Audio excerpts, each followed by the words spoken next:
Spoil Sports World Grand Prix on Sky Sports.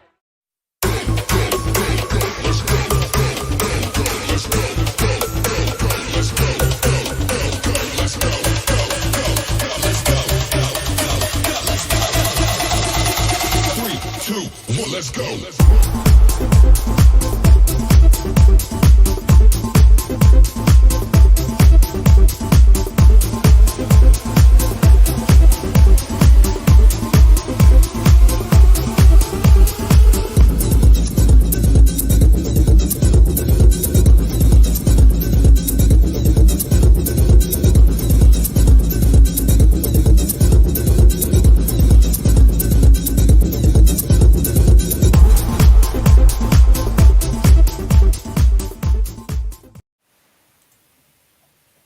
Ladies and gentlemen, good evening. It is Monday evening. It is 8 p.m, which means only one thing. It is the online darts live lounge with me, Phill, Jack Garwood and Lee Boyce.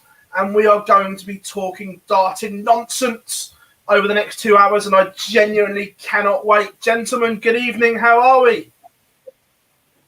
Very well. My mic's miles away. Very, very well. Although I'm not quite sure about that intro anymore. Sometimes we talk nonsense, but I think we've got a few little pearlers in us. Let's not put ourselves down too much. Let's start building it back up. This is a reputable darts conversation weekly show. Thank you very much. Well, it is for me anyway. You can speak for yourself. Boyce, how we doing, buddy? Yes, not bad, not bad. Another good week, and another good week coming up by the lots of things. So, all good and well. Listening to Dobbs nonsense for the next 2 hours, everyone. Sorry about that.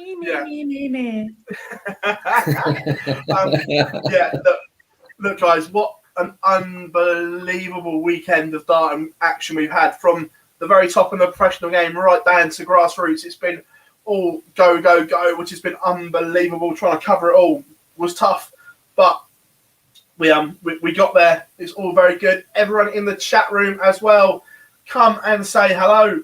All the usual suspects are in. Missy, of course. Reese, Craig, Darcy, Darren, Paul. Someone called Lee Boyce is in. Don't know who he is. Carl from Darts Tracker. Hope you are well, my friend. Matthew is in as well. We've also got a poll running in relation to the Ladies Series this coming weekend. Who do you think is going to pick up the titles and book places at Alexandra Palace and the Aldersley Leisure Village for the Grand Slam of Darts? So get your thoughts in now and we will talk about that later. But gentlemen, there's only one place to start and we're going to Copenhagen. By the way, anyone that's not been, what a city. Recommend it. Absolute banging place. But just what a weekend of darts. Before we jump into everything else, boys, what a statement set this weekend. Massive. Darts is back on the big scene internationally. I hope I'm right in saying this, but I don't see it going back to how it was now. I think enough places will remain open. We've had the blip, we've had the behind closed doors now. Whatever happens moving forward, we're getting back to normal. And the new venues in the last couple of weeks, Hungary and Copenhagen, have delivered. The UK and the fixed locations on the calendar as it stands right now have a lot to deliver for the rest of the year, because if that hunger keeps growing on the continent, we may lose a couple of events if they're going to keep putting on quality events like that. Oh, completely with you, Boyce. You agreed that it was unreal. Yeah, 100%. We've seen at Blackpool how good the atmosphere was. There was questions obviously asked about new venues, and they've performed so far. But we've got a new venue coming up in the UK. I say new. We've not seen it for a couple of years back for the Grand Prix. So it'll be interesting to see if that can live up to what we've seen over the past couple of weeks. But yeah, certainly there's going to be questions raised about the UK fans to perform as well as what we've seen in Copenhagen and Hungary. Yeah, Mace is in the chat room, mate. Hope you are good. Hope you enjoyed covering it from the London studio. Look, the darts were just absolutely out of this world. And yeah, look, we know where we're going, There's two huge talking points, but we're going to go in chronological order, gents. We're not going to get above ourselves. We'll do things the right way. Or it could be tempted to jump straight to the juicy points, but we'll start with... Phill, are we not doing day 2 before day 1 like last week? Are we doing it in the right order this week?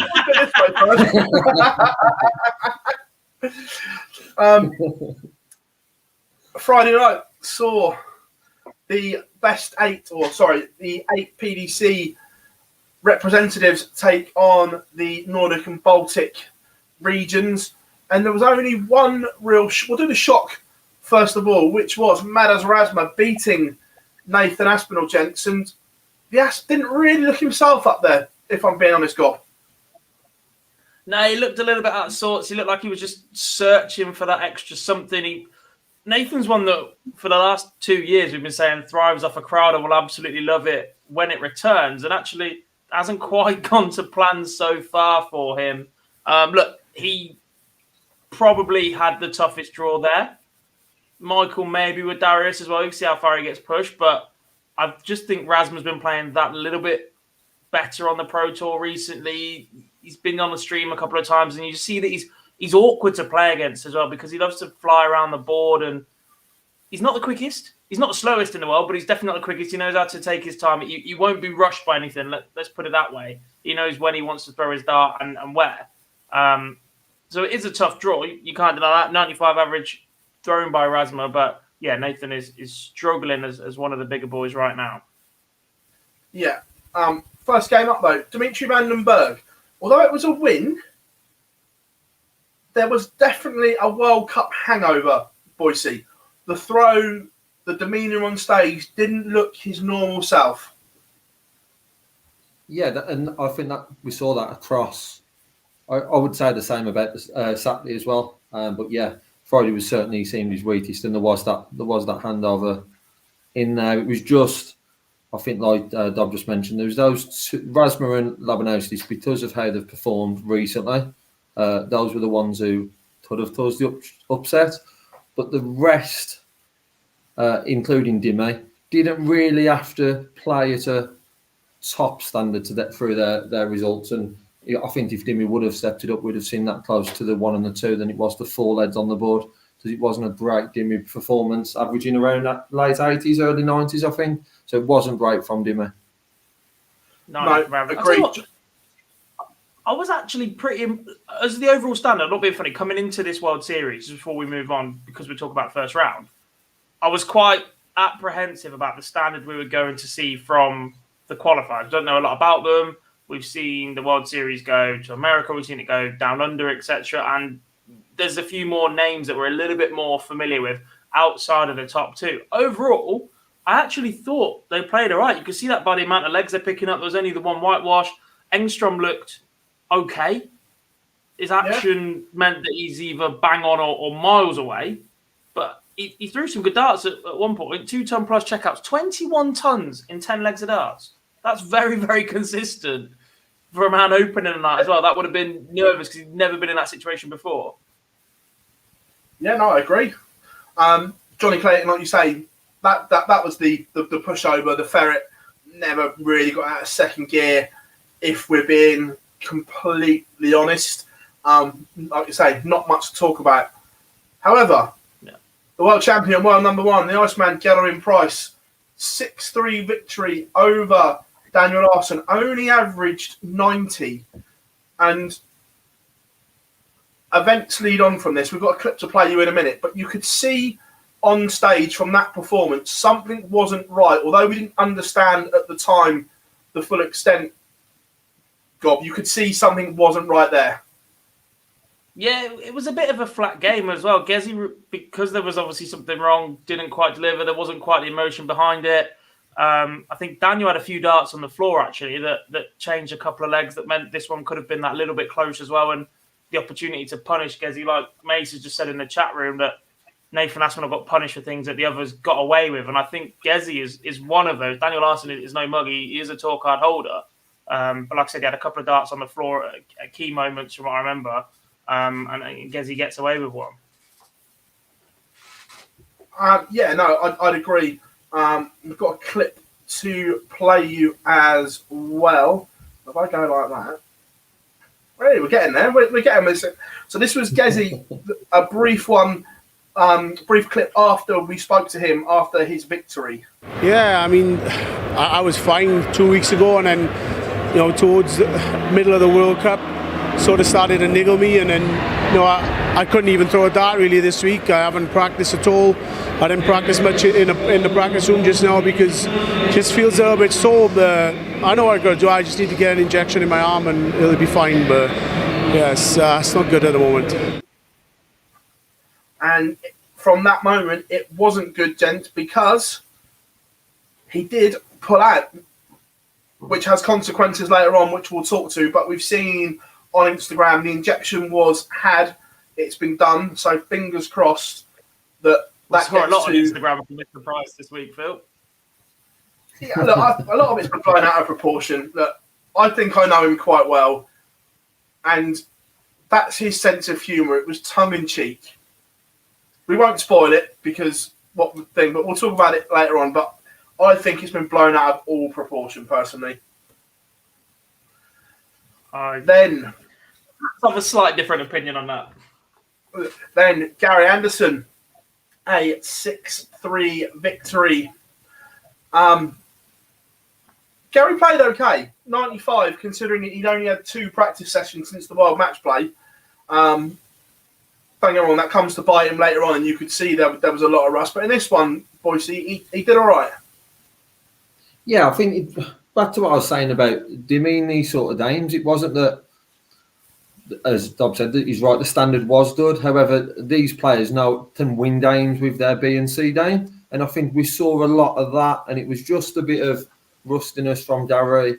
But done enough on the night to get through. It's going to be interesting then to see him back when we get to the Grand Prix, obviously not playing next week, to see then how he performs in that.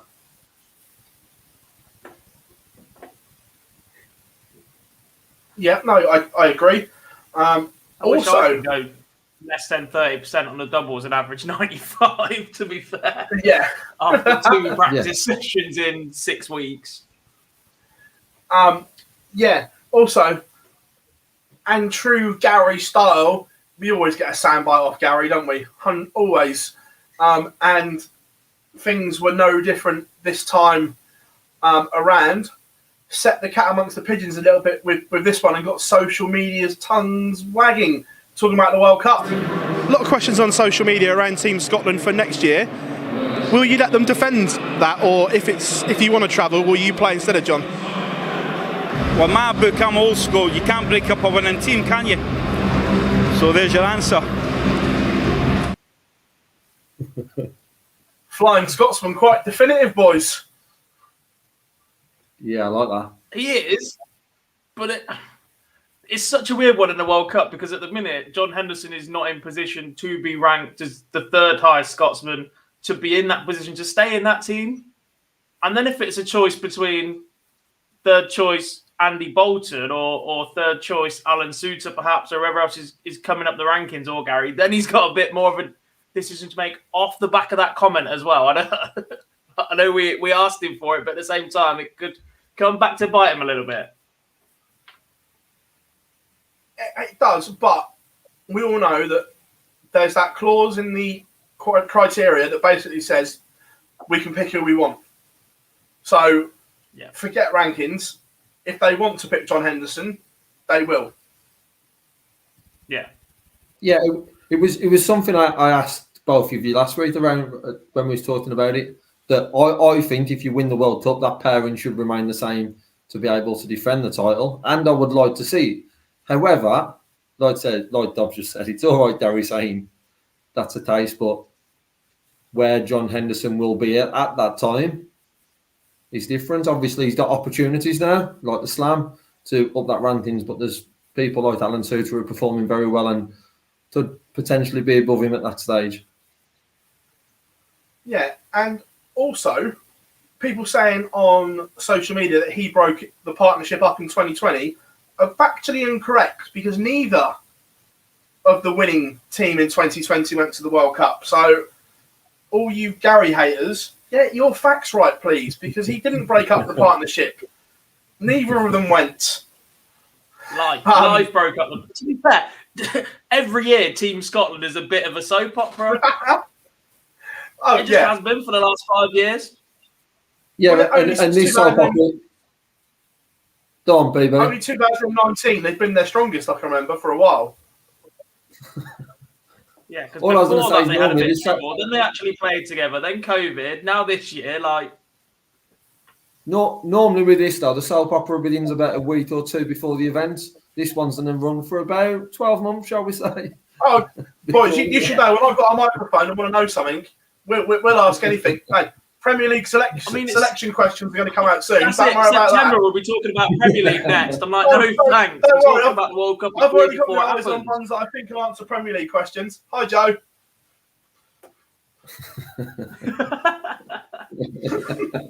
And then from there, the Queen of the Palace returned to action. There was a lot of controversy on social media around her selection. We're going to talk about this a lot more. However, in round one, she lived up to it. 6-1 victory, 87 average with 5 or 6 darts on the floor and one absolutely shocker of a leg. That could have easily been a mid-90s average gob, and she looked very good. Yeah. First leg, genuinely thought there was a little bit of trouble, and the 25 dart leg wasn't great, but obviously they both had loads of darts missed at double. It's just one of those moments where it just doesn't go for either player. But accomplished, she reacted pretty well to going behind in the first leg because that was a 104 checkout as well. So that could have easily just disheartened her and gone, no, but stood up to it. Decent performance, hitting the darts on the floor. Gets over the line, job done in the joint second most convincing result of the day. Completely. Don't worry, spoiler alert. We're going to speak about her a lot coming up. Then Peter Wright, 6-1 victory over Marco Cantelli. And shock horror, we had a change of darts, Boise. The gold elements were nowhere to be seen. And we'd gone back to the Mambas or whatever they were. He won, but wasn't convincing.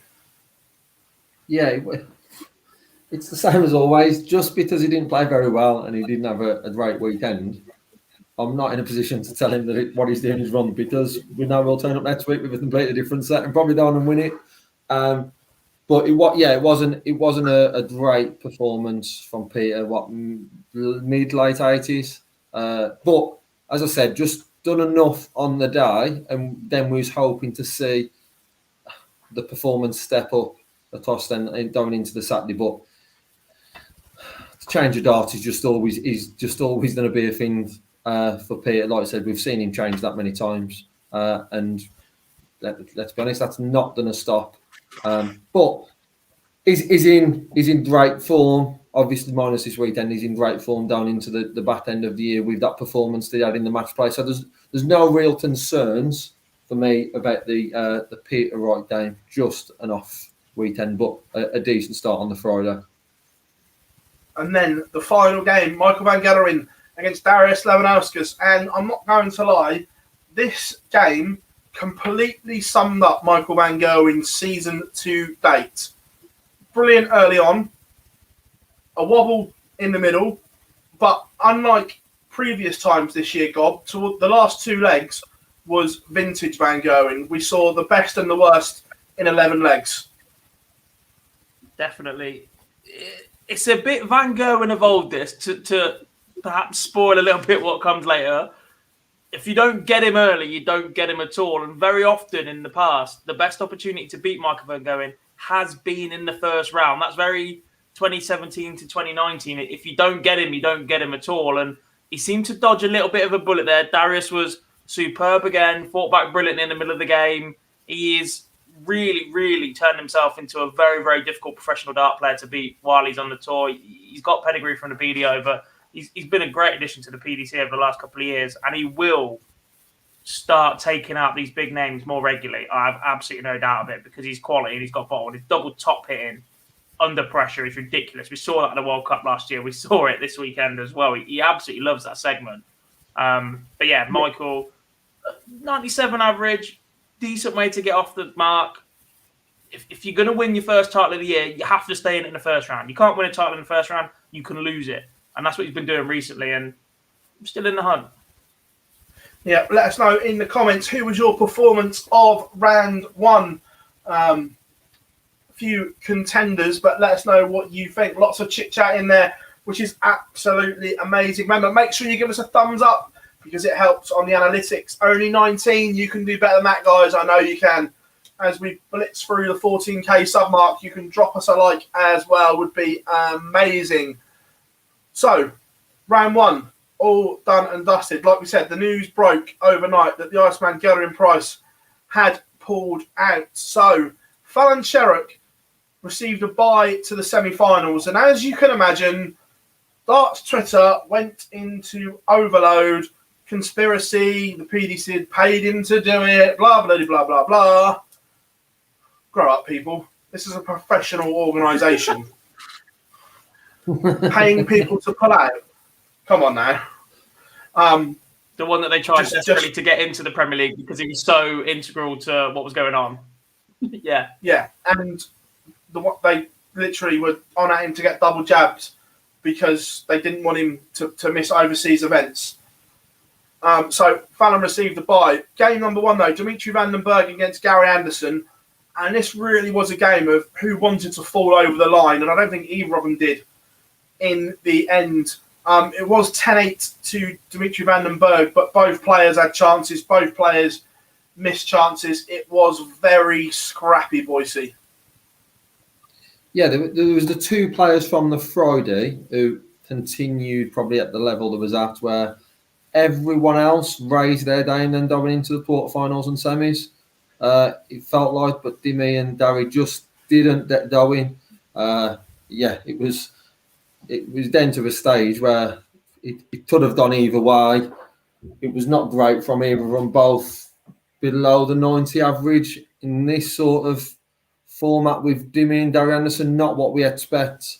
And for me, probably the biggest concern is Darry Anderson, just because of not playing this weekend and then going into the Grand Prix, not having any more games before that. It's what sort of level we're going to get from Darry Anderson, then going into that.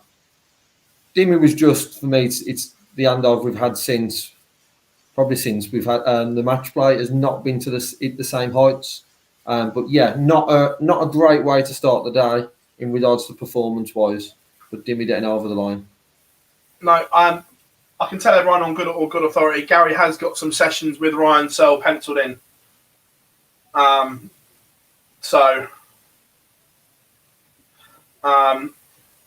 Yeah, it was. It will be better.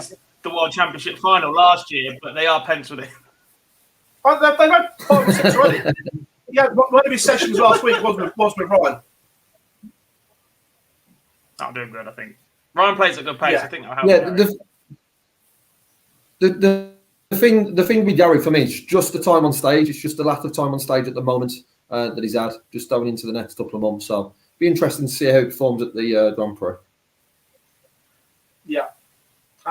Dan says, just curious, why do they give a player a bye instead of allowing the player from the previous match to step in?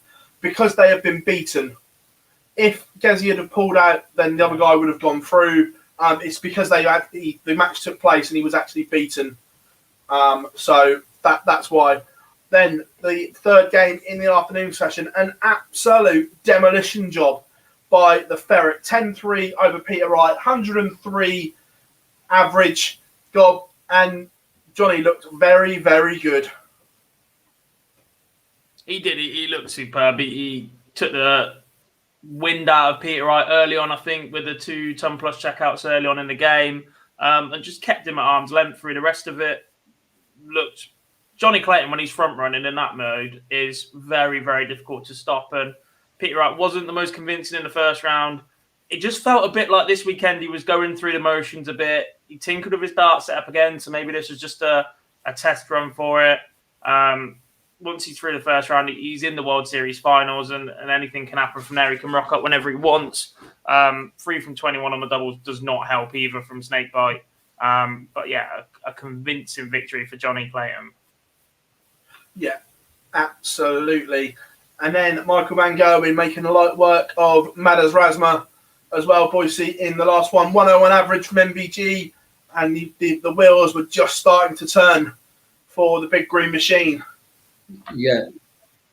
Yeah, the performance levels lifted from this, as we've seen loads of times. Just getting through that first round is so important, and then we just seen the raise of the game from MvG.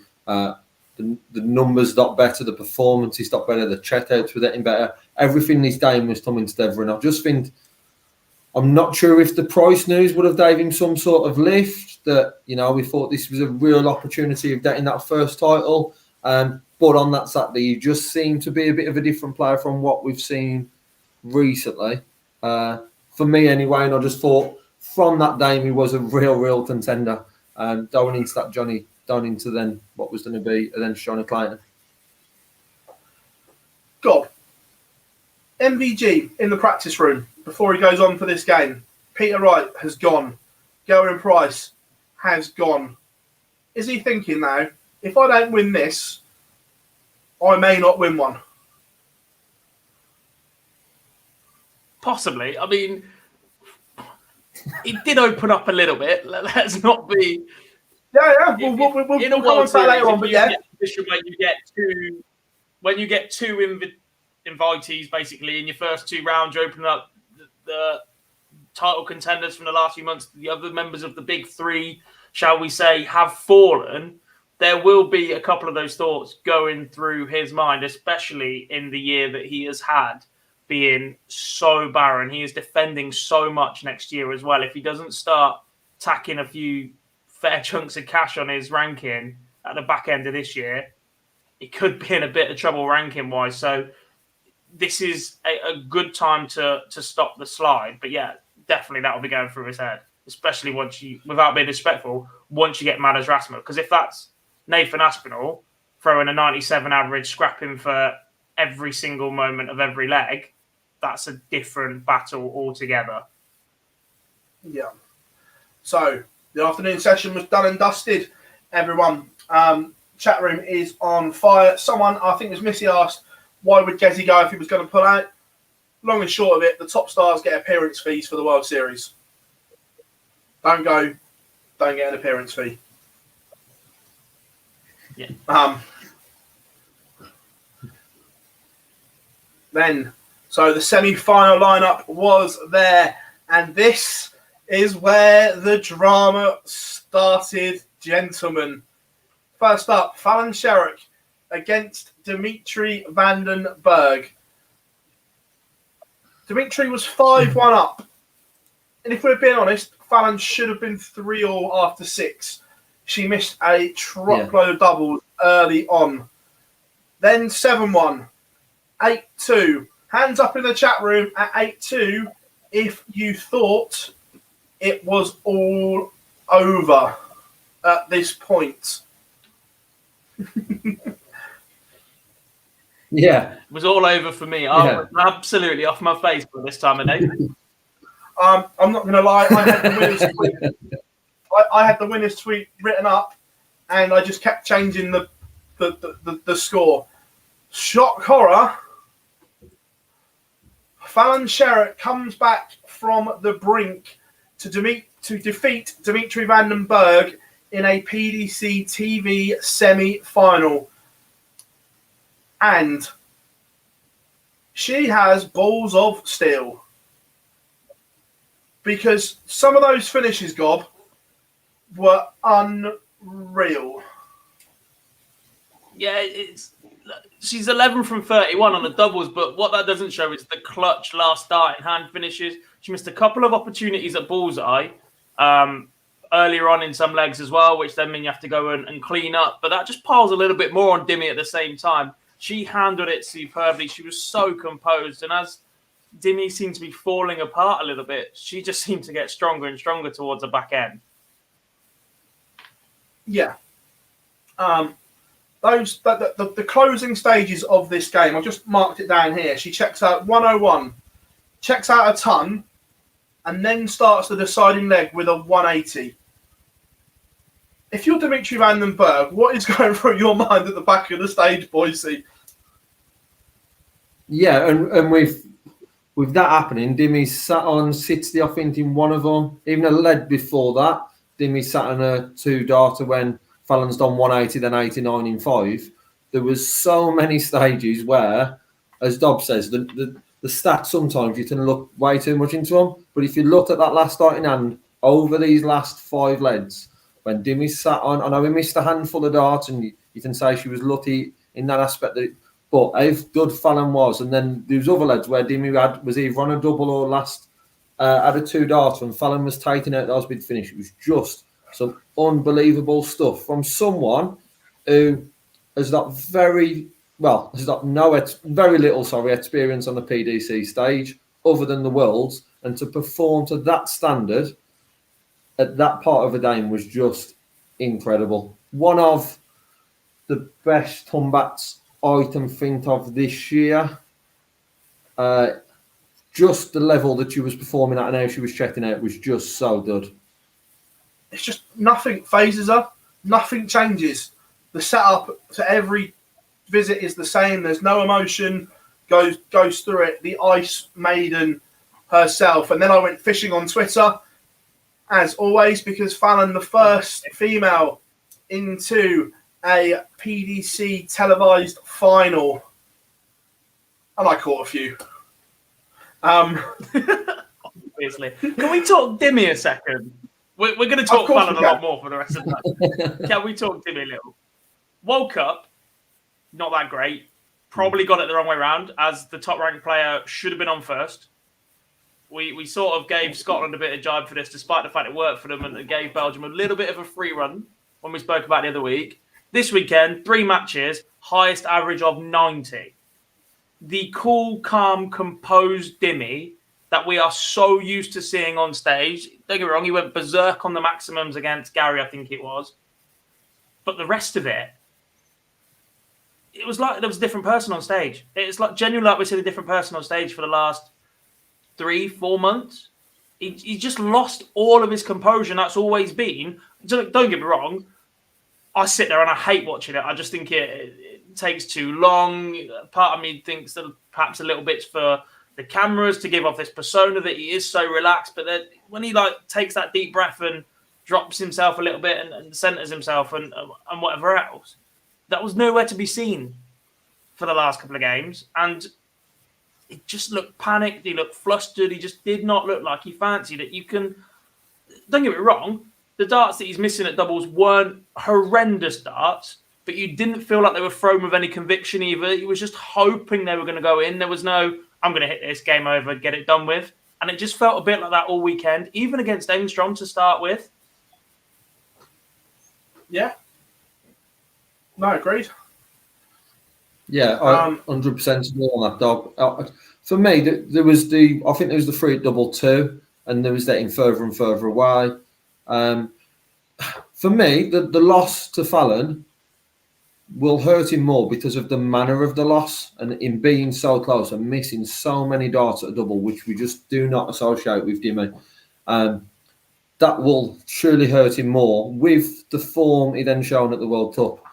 And questions are going to be there for him going into, like I says, the next few months are always the most important part of the season. But for someone like Dimmy, who we've spoke about in that, who can handle that sort of pressure and had a good run, done a very good job of defending the match play that into the final. No, he don't want to retain it, but to get to that level, since that, we just haven't seen the same player. And I don't know if any of that is all the hype and in being their favourites into these competitions. And like as we talked about MvG, looking at the semi-finals and thinking, I've got a real good chance. Surely Dimmy was thinking exactly the same. Yeah. And this isn't a dig. There is a lot of pressure on Dimitri van den Berg's shoulders now. He has been one of the next ones off the block for a long, long time. He dominated the development tour whenever he played on there. has come in and won a big one. He's been on such a high for 18 months. The last 3 events or so since the match play feels a little bit like this is the first dip he's had since, and it's how he arrests that and puts it right straight away. Because look, we've seen with Glenn Durrant, if you allow something like that to manifest when you are on top of the world, it can have massive, massive consequences for you. We've seen Dimmy win on the floor this year. We didn't think that was going to happen for a long, long time because that was always the weaker part of his game. But now he is going into the big event and he has to deliver early. Agreed. So there we have it. Fallon was first in to the final. She was joined by Michael van Gerwen, and this was an absolute belter of a semi-final, both over the 100 average. And the one that interests me in this, the middle stage of this game was vintage van Gerwen. The first two and a half sessions was vintage Michael van Gerwen. Like, it's almost as if the win against Labanauskas and the fact he came through a tough situation, the pressure lifted.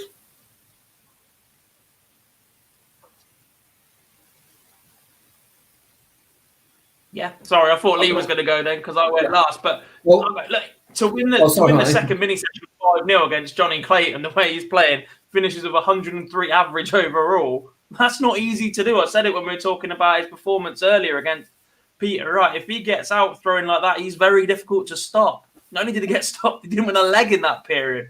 It was very, very good from Michael, almost evolved. But the thing is, we have seen these bursts from Michael for the last 18 months. He has this part of the game in him. We see him go berserk for a few legs, and then he drops back down. And the difference in this game was that when he did drop back down to what we'd call a normal standard, your 13 to 18 dart legs, he didn't drop any further than that. He wasn't missing those key moments. He just kept Johnny at arm's length this time. Yeah. Look, Johnny's done nothing wrong at all, boys. He's just run into MvG, arguably one of his best performances of the year, consistently over this format. Yeah, Johnny will be disappointed to obviously exit at the semi-final, but performance-wise, he's had a very good weekend, and going then into next week and then the Grand Prix, he's going to be full of confidence. I don't see this being a setback for him, as we've spoke about other players who haven't really turned up to the levels that we expect week in, week out. Johnny Clayton did perform that. It was just, this was the stage where we were seeing MvG, as I said, for me, got better and better every game. For me, that performance got better and better. The spell in this game was the best he performed, but as a game as a whole, I think each game he just stepped that up a level. But yeah, very, very convincing from MvG. And like I says, Johnny, for me, would still be full of confidence going into upcoming tournaments. Yeah, so we had a final. Michael van Gerwen was going to take on the Queen of the Palace, Fallon Sherrock. And before we talk about it, I just want to hope this comes across in this video, but the crowd were unreal. This was Fallon's walk-on for the final, but just the general crowd this whole weekend was absolutely insane in Copenhagen.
Crowd were absolutely insane.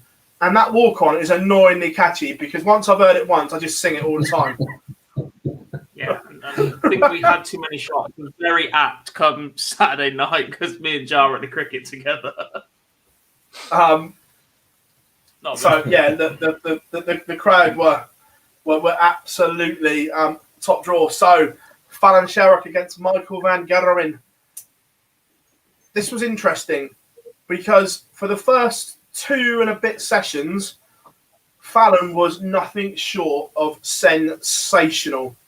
And the not turning point, but the bit that Michael believed, and if it doesn't go, he's in a whole world of trouble.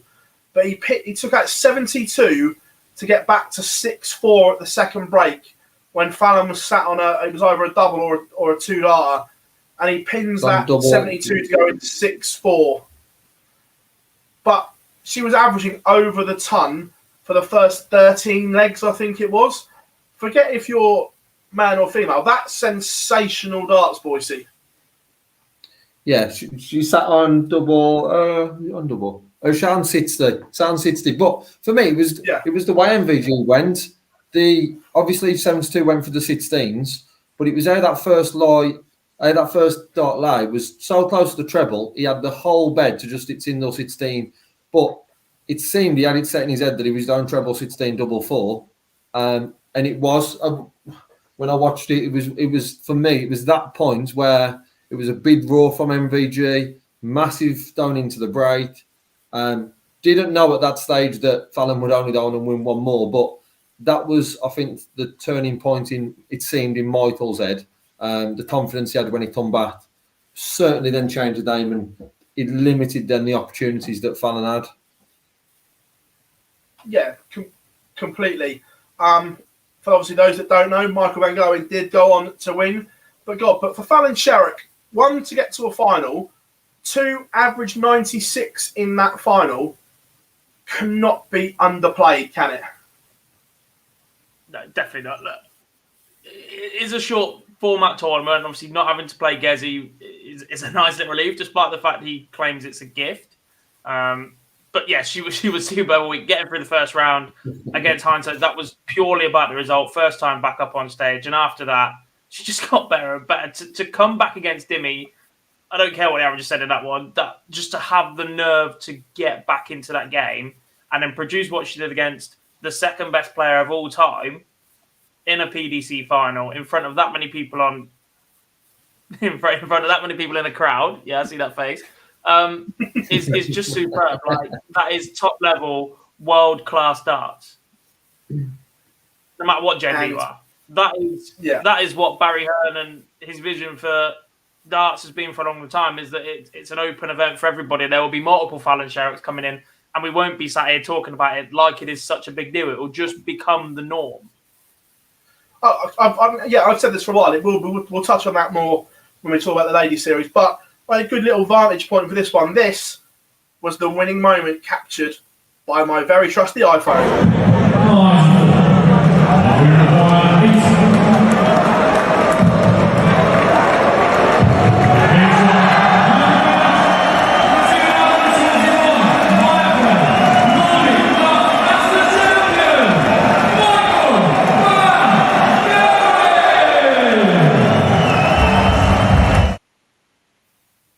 I had a good little spot on the balcony for that one.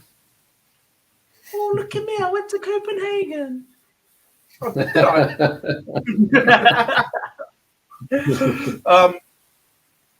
So, yeah, let's get this one up. So, Michael van Gerwen, 11-7 in the final. And we've got some pictures here and a couple of interview clips to play you as well. But, boys, the outpouring of emotion that we saw from MvG on that stage at the end, it just shows to everyone that they're sportsmen, they are human beings, and we've got this one here, and just shows what it meant to him, Gob. And look, no one knows what goes on behind closed doors in anyone's life, let alone people that live in the public eye, and it just shows you never know, because it might only be a World Series event, but that matters. Yeah, it meant huge amounts to Michael Van Gerwen. I just think it's the context of the year. If this was a standalone event, then I don't think it would have mattered too much. But actually, the fact that he's been titleless for so long, there would have been doubts creeping into him that perhaps it just wasn't going to come back. It wasn't going to quite click for him because he's been in a couple of positions this year where it just hasn't worked out for him. It's been more bad luck than it has bad performances. And when that keeps happening to you over and over again, alongside some ups and downs, let's not forget he didn't go back-to-back tons in the Premier League for the entire campaign, I think it was. That's a big result for him. And I almost feel sorry for him that the trophy is that ugly after all this wait, because that is clear. Well, to be fair, you laughed about the trophies, and I'm not name dropping there or anything, but Fallon taking her trophy through customs and having it scanned in the machine was hilarious. Hideous. We'll give Lee one of them for actually predicting the winner, because he's been pretty quiet about that tonight. Go on.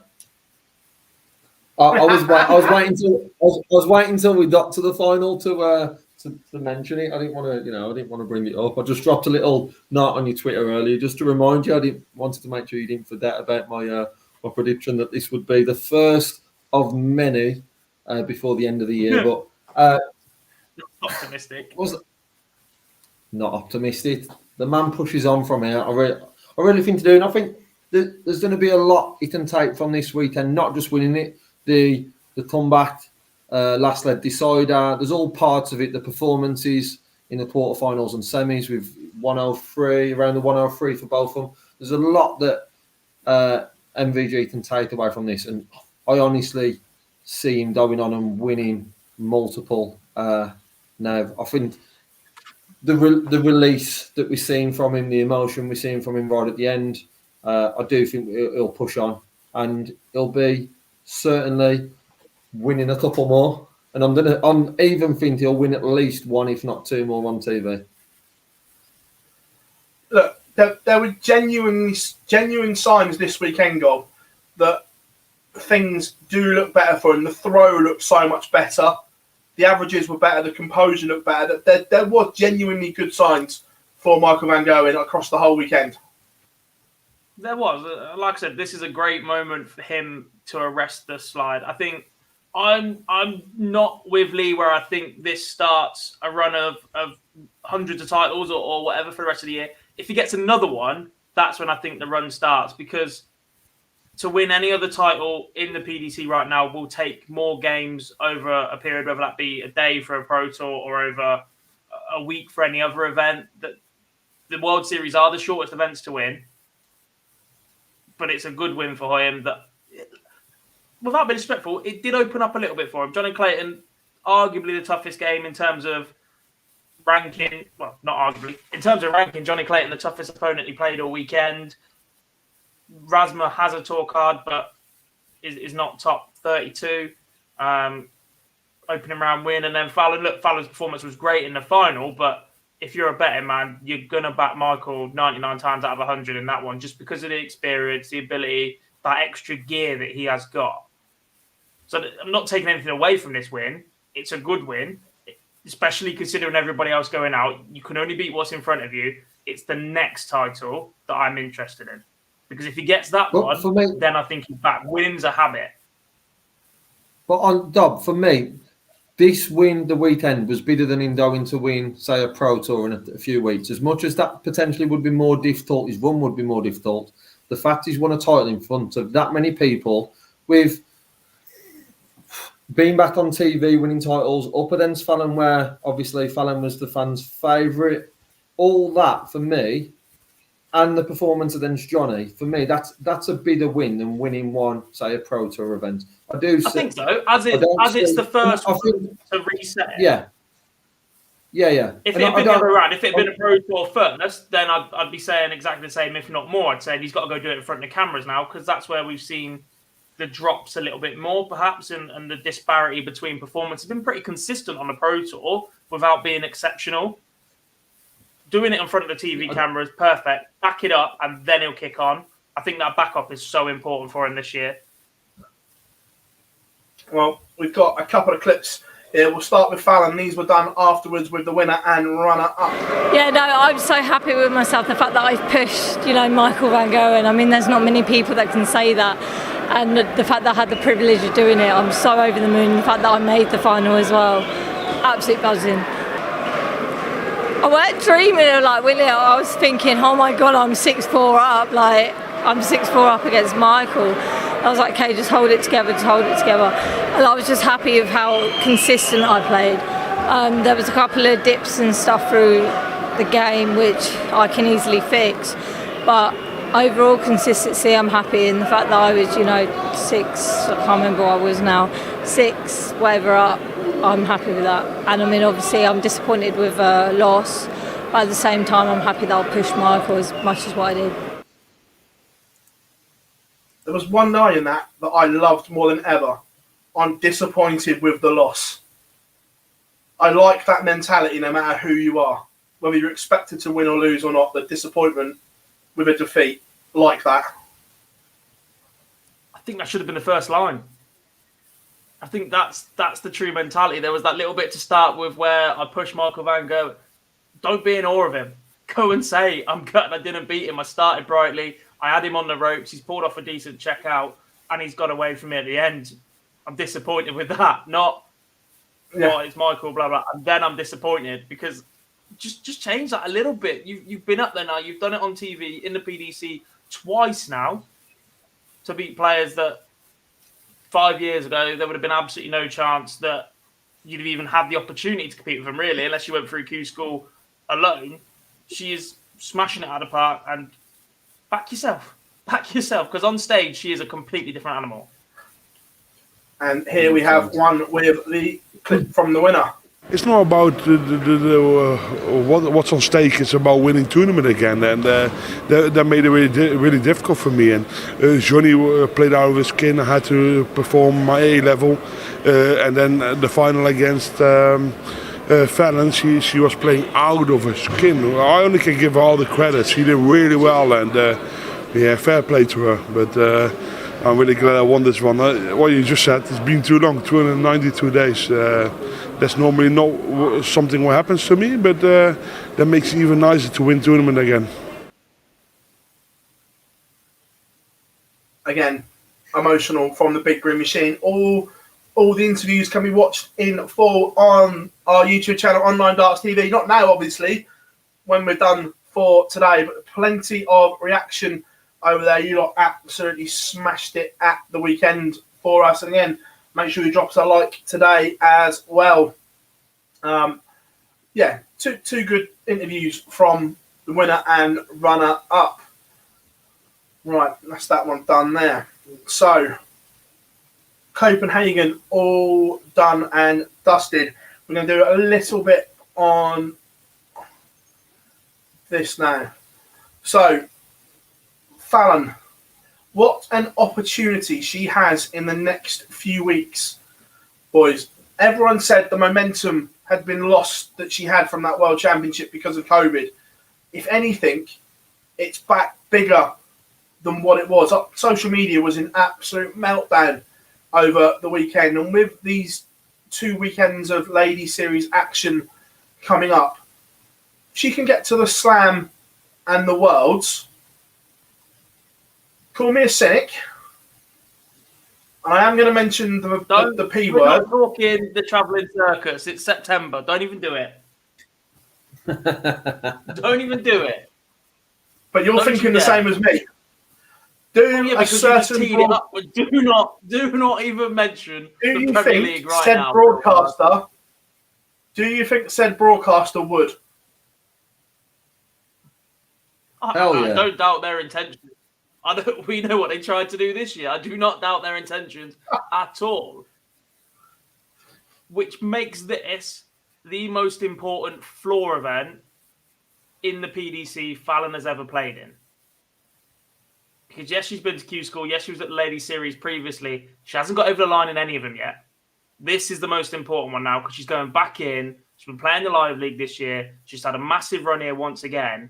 If she doesn't get to the Slam and the World Championships this year, that's massive. Yeah. That's probably just as big, if not bigger, because with the numbers the way they are right now,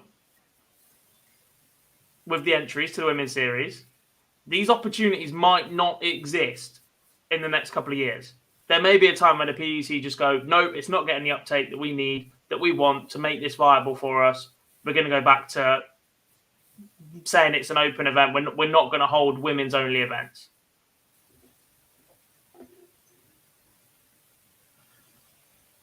It's going to be interesting. But speaking of the ladies series, look, she lost out on Campback last year to Dieter. It was meant to be 3 weekends. It's obviously it's now 2. Over 2 separate weekends. Do we genuinely think that the top 2 will not be Fallon Sherrock and Lisa Ashton? Yes, the other ladies have great games, but I'm not sure consistently they can do it over 2 weekends, 3 events on each. Do we expect anything other than the 1-2 that everyone wants, thinks? I expect the 1-2 to be that 1-2, and I think it does play into their favour, Lisa and Fallon's favour, that there are more tournaments across 2 weekends instead of having multiple weekends with minimal tournaments or less tournaments. I think that plays into their favour more. I just find it hard to not see those 2. Like it says, Fallon talked about the online darts league, how that's helped on this. All the experience, stage experience, match experience she's had recently. Obviously, Lisa's still been playing on the tour. I just see them being a level above over this many tournaments, not to be in that top 2. What order that is, I'm not quite sure, but I can't see anyone getting into that top 2 personally. Gob, for you? There's only 6% of the chat room that have called it in the poll, but it's a floor event. Dieter Hedman is a massive, massive threat to this. She got the better of them both, or Fallon in particular, at Chelsea 2 weeks ago. And she did it last year. She's just got the pedigree to get through this, to consistently go again and again and again. And I genuinely think that Fallon's top level game is a level above what Dieter Hedman can produce. But she is so solid, so consistent, won't offer up opportunities to lose early in those early rounds, and we'll just find herself so deep that actually if she does then get the better of Lisa or Fallon or however the draw might fall, if that's what we're saying, once or twice in those 6 events, she will genuinely be contending for one of those top 2 spots once again. I think a lot will depend on... We don't know if Mikuru Suzuki's going to be there. Yeah, so someone said we don't know is the honest word, Lendl. When the tweet from Mikuru first came out, I think it was from Target Japan, it only mentioned Mikuru going to Hildesheim. Was it Hildesheim or wherever it was in Germany? There was no other mention of the UK. So we don't know is the answer if Mikuru is going to come over. If Mikuru comes over, then the dynamic changes slightly. Yeah. Do we agree, boys? We don't know what form she's in because we haven't seen it either. Yeah. So it adds a different dynamic. Whether it changes that power dynamic massively depends on how she's playing, obviously. Yeah. No, yeah, I agree. The other interesting thing about the whole ladies series is the draw, because there's no seeding. So it's when the top 5 or 6 all meet each other. Yeah, especially for that first event. Having seen a number of open draws the way the PDC software does work, once you go deep enough, I'm convinced it somehow managed to keep you apart for the most part anyway. Despite being an open thing, it just happens so often. The amount of double up fixtures you get as well in the game after for something random, you could probably track how many Pro Tours have produced at least one fixture that was identical to the round before on the same board or something. It's a statistical anomaly, I think. But yeah, the draw is massive. It'll be funny. There are other women that will contend as well. This is not just writing people off. We haven't mentioned the likes of Anastasia. She could go deep. You got Lorraine Winstanley. Corinne Hammond was a threat last time out at these events as well. Like, there are other players that can contend, but we just think in terms of topping it for the consistency over the event, they're the three to look out for. Yeah, 100%. And that's what I was going to say. Go on, boys. No, all I was going to add to that is I wouldn't be surprised if we see 3, 4, potentially even 5 different winners. Obviously, because of the 6 events, I just expect to see, when we're looking at quarterfinals and semi-finals, that we'll see Fallon and Lisa in an awful lot of those. But regarding the winner for each event, I think there's going to be multiple winners, and I won't be surprised if that number goes up to as high as 5. But I think that consistency in getting to the latter stages, we'll see that from Lisa and Fallon and a couple of others, and it will go. I think it will go to the last event. Oh yeah, no, look, 100%. Look, the other ladies can produce it, just not consistently enough, in my opinion. Like you said, Corinne, I think, is an absolute spoiler in this whole ladies series. Genuinely do, because she can rattle in 180s, and she loves a big finish. So it wouldn't surprise me if she went 180, 167 finish or something along those lines to beat Lisa, Fallon, Makuru, whoever in these individual events. But I just think that the other ladies consistently don't do it enough. When they're on, they're all fabulous. But yeah, it's going to be interesting. Definitely. And that's at the top end. The other dynamic to consider is the apparent lack of entries, which I presume is why this is on the screen now and looking at it overall, and the deadline, which is tomorrow. From what we understand, there are less than 64 entries for the first weekend. I believe it's around that mark. Yeah. Which would mean that if it stays below 64, you have to win your first game to get a payout. You'd have to be in the 32s. And the problem is, and we've touched on it a little bit before, there is, in my opinion, such a big gap between the top level of the ladies, even the top 4 or 5 that we've just named, a couple of the spoilers, and then the rest of the top 10, 12 players. There's a big gap between some of them. Yeah. The gap from everything else below is possibly even bigger. And these events aren't cheap, especially when you consider, I think there was around 64 again at Chelsea last weekend, which is the British Open and Classic. I'm just genuinely not of the belief that there is enough interest for a women's series or a women's tour. The bottom end of the players or the midfield just don't fancy turning up to a leisure centre, paying more than they would for any Open that they pay in for the rest of the year, to basically fund one of the big 3, 4 players' day out. Because that's how it feels.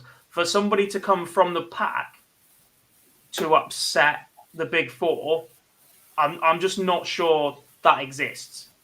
I'm just not sure a player with that level of consistency exists in the women's game right now. Yeah, but is 25 quid that expensive? I don't think it's that bad. Per event? Yeah, so I genuinely don't think it's that bad. That's 300 quid total for the 12, plus your hotels, accommodation. All right, it's cheaper now. They don't have to go to Hildesheim. Yeah. And I think players that lost money on that got it refunded by the PDPA. So they haven't lost on that. But it's still £300 entries over the 12. That's £500 over 2 weekends, basically, when you put hotels, food, drink, whatever else in, because that's just how these weekends work. That's a lot of money to fund something to... If you don't make your 32s, you're not getting anything back. Yeah, but it costs more than that to go and do Chelsea. Yeah, and if you look at the price down there as well, to be fair. It's a couple of quarterfinals to that £500 back. It's an open draw, so as we've said, later on in the tournament we might see a few of the draws similar, but it's an open draw. For me, it's hard to say. I don't expect that amount to be less for a PDC event, and I know it's on the women's series, which is just starting up. I'd be very surprised if that was low, and I'm not convinced that's why the number is what it is. I think it's more to do with the DAP at the moment more than it is how much that entry fee is, because I don't think that entry fee is huge to Phil's point. I think it's more the DAP and the realism of actually can I get to the Worlds, can I get to the Worlds, can I get to the Slam, and realistically there's probably a lot of people thinking not right now, but the more we see of these events, then I think the numbers will grow. It's just there'll be more of a steady increase more than a spike. Yeah, the gap is massive. Like I was looking at the women's county averages from the weekend. 2 players in 21 team matches, 252 best of 5s, averaged more than 75. Yeah, but the only way they're going to close that gap is like things like this. You'd expect so, but because of the top guys, the top women dominating the way they are, they just need something in between. I'm not sure that players that are struggling. There was 41 60 averages in 252 matches. Those players don't want to be up on stage against Michael van Gerwen in the first round of World Championship in front of God knows how many million people watching them on TV. But to improve, they've got to play the women that are at the top. So with that thinking, do you think you will see a bigger number in the second event because you're not going to see people to go on a run and win a tournament, but be nowhere near the qualifying for the Worlds or the Slam because they'd have missed out on the first 6 events? So do you think that number will then increase? Because to get better, you've got to play better players and the best at these. But there's such a range in quality, and I agree with that. There is a range in quality. Surely, if you think you're good enough or you want to improve your game, the opportunity is there at the moment. And the concern is if enough are not taking that opportunity, it would be taken away. I don't think it will. I think that number will grow. But that's got to be a concern for not just those players in that midfield. It's the top players as well, because we've seen with Fallon how high, the opportunities that are there, but you've got to get to a certain standard and you've got to push yourself for that. And there's only going to be more opportunities if there's enough numbers there. Yeah. But because the gap is so big, I'm just not sure there are that many players that are below that gap that want to bet themselves like that. They're happy and content playing county, and that's it. No, I don't know. County weekend is more expensive. Because I was looking for 60 plus averages because that's normally your benchmark. But the amount of sub 45 averages in and amongst that over the weekend, and I know it's the first one back, and I know there haven't been that many opportunities, but there was still a massive, massive percentage of 252 games played. What's that? 504 ladies players took part in county over this weekend from what I've counted, not averaging 45. But you talk about cost and stuff like that. For one weekend, it would probably cost more to do a away county weekend than what it would to do a ladies series. Yeah, but why do people go to county? Because it's social. They go for their teammates. They go for a piss up. They go to shout and cheer. You can't do that in Barnsley Metro. But we're past 9 o'clock. But it's shit. It's just what some people want. Not everybody wants to be the next Fallon Sherrock. They just don't. And there just isn't the depth to produce it right now, is what I'm saying. 41, I think there's a lot more to do. 14 of them came from 2 matches this weekend. I don't think Dobbit helps the timing of it, and obviously the rules that are there. I understand the social aspect of the county weekend. I see that number growing. I honestly do see that number growing. I think the timing of it isn't ideal. The first one, there's people who are probably looking to see how the first one goes, how it runs. We've seen incidents at, challenge tours and all that sort of stuff that we've seen there. This is the first one. So I do think there's a few people who are sort of sitting back and want to see what happens before going with that number. But I see a steady increase, but I see that coming for the next events, not wait until next year. I think we'll see a bigger number down into the next event. I do think, just from the number of players you're saying that are playing at times, the numbers are there. It's just what they do moving into next year's. They want to promote the women's game, obviously, by putting opportunities at the Slam, opportunities at the Worlds. It might be that this is more of this opportunity coming up over the next 2 months is for the top 10 to have a real shot at that more than it is the wider field. But then I think we'll see that grow going into the next year and years on. And I can't see it not growing. And I do think that quality will improve. It just will be a steady improvement more than a spike. The issue is if the PDC stick around long enough to see it grow, because if it's not commercially viable to them, they will move on. I have no doubt about it. And people asking if £25 is a lot of money in today's society. It's not 25. It's £25 per event. That makes it £150 per weekend in entries. You're looking at about £100 for hotel costs and travel, plus your food and drink for being away for 2 days. 25 quid has suddenly just become over 250 quid for potentially 6 games of darts if you lose first round every time and nothing back. That's absolute worst case scenario, don't get me wrong. But that's a big expense for 6 games of darts. Yeah, but I know you have to back yourself and go there, but that's what I'm saying. The gap is so big. Why are people, honestly, right now, going to back themselves? Yeah, but it's the same as what Reece says. Reece says making it too expensive when they attract players when they know they won't win. People went to Selsey and spent more than that on a weekend knowing they can't win. There's no different. Without being horrible. Similar numbers went to Selsey. That's what I'm saying. Similar numbers went to Selsey, but they travelled in teams and stayed in caravans, etc. They stayed socially. Selsey numbers were virtually what we've got here. Well, to be fair, right, the places for the Worlds aren't going to disappear if they get rid of the Ladies Series. So if it's not backed, it makes Barry's decision easier because he can just put Fallon. He can just say, "Sod you, I'm just putting Fallon in."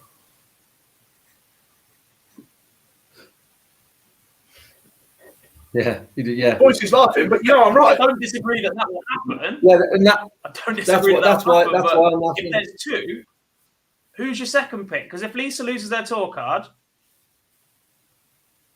I think Lisa Ration is fantastic for the game. She's a serious competitor, has stuck it out as a tour card holder for 2 years, competed and absolutely blew away Jan Decker in one of the sets at the World Championship previously. Makuru should have won when she was there as well. How do you make that decision between the other 2 or 3?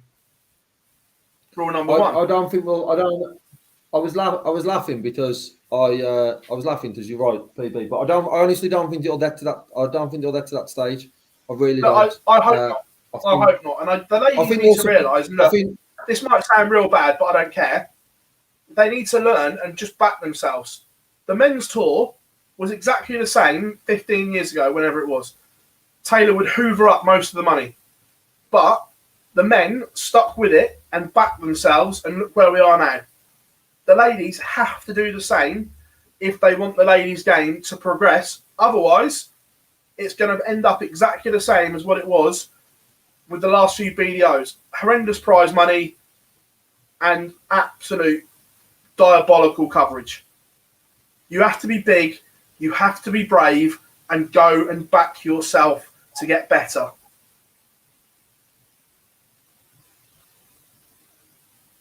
I feel like this might be coming across as a bit of an attack on the ladies' game, but I massively love it. Like, they are some of my favourite games to have refereed over the weekend. There were some absolute great scraps in there. Like I said, 6 of the 41 60-plus averages came in the game that I refereed. They were superb, Notts vs Derbyshire. Really, really enjoyed that. Played in good spirit. There's less bravado while they're up on stage. They just get up, throw their darts. There's a couple of players that I love refereeing that just swear to themselves constantly. They absolutely love it, but I'm just not sure that even then.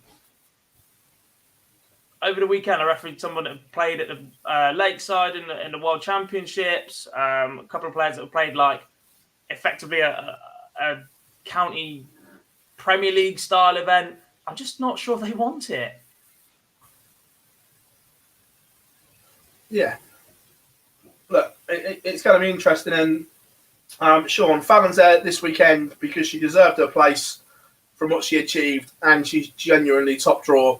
getting to a PDC TV final, and you will see her in a lot more events, because I forgot to say this, boys, when we're doing it, she's going to be number 2 seed for the Players' Championship finals. I'm sorry, for the World Series finals.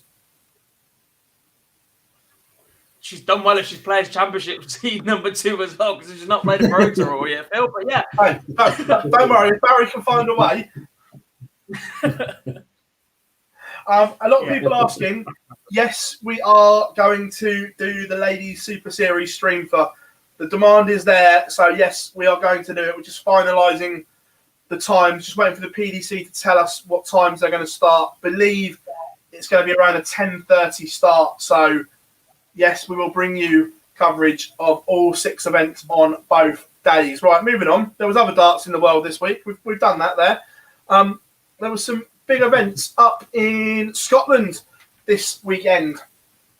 First of all, the mad events, the two belts were on the line in Scotland. First up, Darren Beveridge defended his Braveheart title. I think that's the right one. But God's not in his head yet. Brave Star title. And again, this one was fairly straightforward, boys. Darren Beveridge showing his class in this title match. Anyone would think that we've seen him before, perhaps, but yeah, very solid performance in that one. I know a lot of people aren't the biggest fan of these style of events, but I think once they're given time and get off the ground, and some people need to go first and show what can happen. A little bit disappointed that they weren't live streamed because of technical issues on the day, which would have given it that little bit more exposure. But yeah, superb performance from him, and carries on doing bits in the amateur side of the game in brackets, which was an interesting conversation on social media this weekend as well. Yeah, look, the streaming side of it, look, I said it on social media, it was a huge own goal. That it wasn't streamed after weeks and weeks of building it up. And look, do your homework on the venue and what it takes to stream. However, the plus point, the social media coverage was excellent for both title matches. So one own goal, but one huge plus point as well. Yeah, massively. Go on, mate. No, I was just going to say that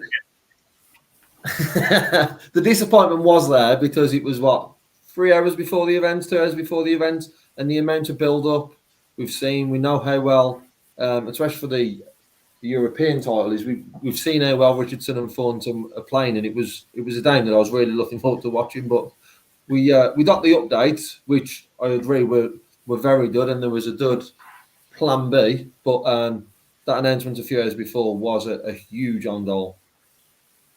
Yeah, but the other one, the big one over the weekend, was James Richardson put his European title on the line against Robert Thornton in what could have been a TV game, but an interesting game as well. Richardson behind, and a long way behind at one point, but found a way to claw it back, and he is still the mad European champion, Gob, and it's a great little picture there.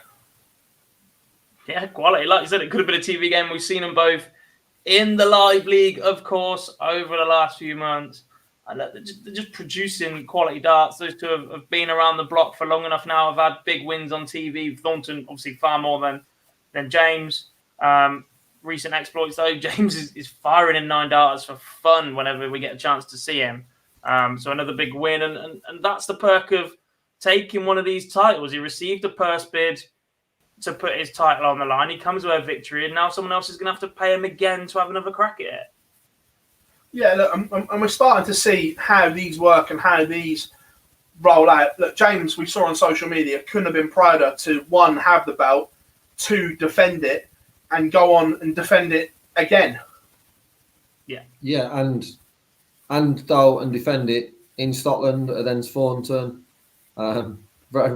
Very, very impressive win for James Richardson, and like I said, he's playing very well down into the tournaments. I know we're not going to see him. He's not our tour title, but the tournaments we're going to see, the back end of the year, any of the WDF events, if he's back in live league, all that sort of stuff. He's playing well enough, and I'm sure we're going to see at least one more 9 darter from him, because we seem to see one every time he's on the live league. even against his son. Yeah, I completely. I say so from 6-3 from 6-3 down. Richardson pressed the afterburners and got back into it. Just that picture there, that'd be a great European title match. Darren Beveridge against James Richardson. Would he have to vacate the Bravehearts to do so? I think so. Yeah. Also, do you think they've been told how to hold the belt? And someone's told they're all working out now, aren't they? Which is great. Jared Cole, are you watching? But again, that would be an interesting one that I'd like to see. James Richardson against Jared Cole for the global title. Yeah. Mm-hmm. There's plenty of names about. We've seen some really intriguing matchups and whatever. It just depends who wants to make that step, who wants to chuck that bid in. I think while you're holding one, I think you'd be a bit foolish to challenge for another. Because while you're holding one, you get paid to defend. While you're going after a different one, you possibly have to vacate the one you're guaranteed money for in at least the next game and stump up whatever you need to challenge for the other one. So until you lose one, I'm not sure I'd be going after another one. But then obviously you are in a position where you've just lost one. Yeah. No, it'd be good. It'd be interesting to see who challenges James next and where that defence is. Because for your first defence, going to Robert's backyard, that's a tough one to come through, first of all. Yeah. But there'll still be people looking at that thinking that if he's happy to down playing Thornton in Scotland, I'm sure he'll be happy to down travel somewhere else if that purse is nice enough for him to do. So I'm sure there'll be quite a few who are looking to take him on, but he's playing some good stuff, and I won't be surprised if he's holding on to it moving forward. Like I said, I'm with Dob as well. I don't expect him to see him challenge Jared Cole. That would be something if he did lose this title. I'd see him go for straight away. But while he's holding on to this, I don't see why he would vacate that. Because from my understanding, once you place the bid, obviously the bid entitles you to host it, doesn't it? That's part of it. Like you effectively pay the money to challenge them, but as part of that, like whoever's backing you will 9 times out of 10 be the venue, and they'll make stuff back on that. I'm pretty sure that was in the first brief. So what would be really interesting is if one of the boys that didn't quite get over the line at European Q School comes through and puts in a big bid for James, and we go to the continent to properly try and launch it over there. We've got the Mad team over in Holland and Belgium, I think it is. Yeah. That would be quite interesting if that went over there. Or the other one, I'd really like to see it UFC style, James Richardson win 2 belts and do an absolute Conor McGregor with a 2 belt. The double champ does what the double... Not sure Richardson's that sort of character, mate. That'd be good, though. But yeah, no, congratulations to James Richardson and Darren Beveridge on defending their belts up in Scotland over the weekend. Great to see. And like I say, social media coverage was great, and hopefully that's a step in the right direction. Gob, also this weekend, the county circuit returned.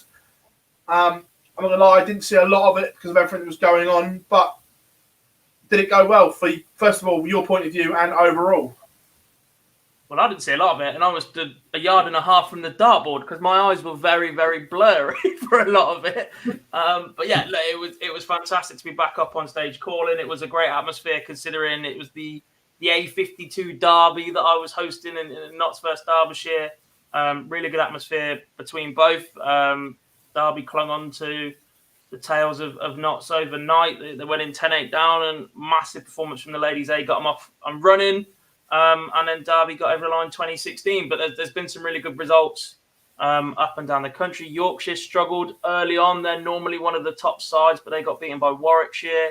But there's just been, honestly, the social media coverage of County this weekend has been superb. And we praised Mad for that earlier. And actually, UKDA have really, really pushed it this weekend. All the top average players have had photos taken on stage as part of the requirements this year.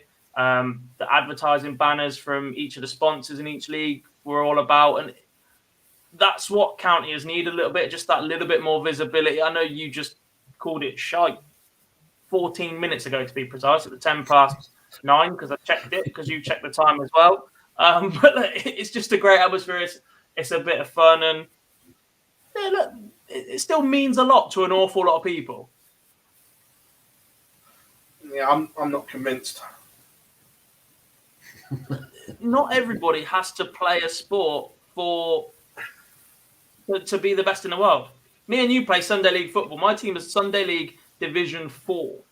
We play because we enjoy it and have a bit of fun. And don't get me wrong, county can be very expensive, especially when you're going away. Notts versus Derby to start is perfect because I got a lift with someone from Nottingham to get there because I couldn't get to the venue because we had to move slightly further away from my house.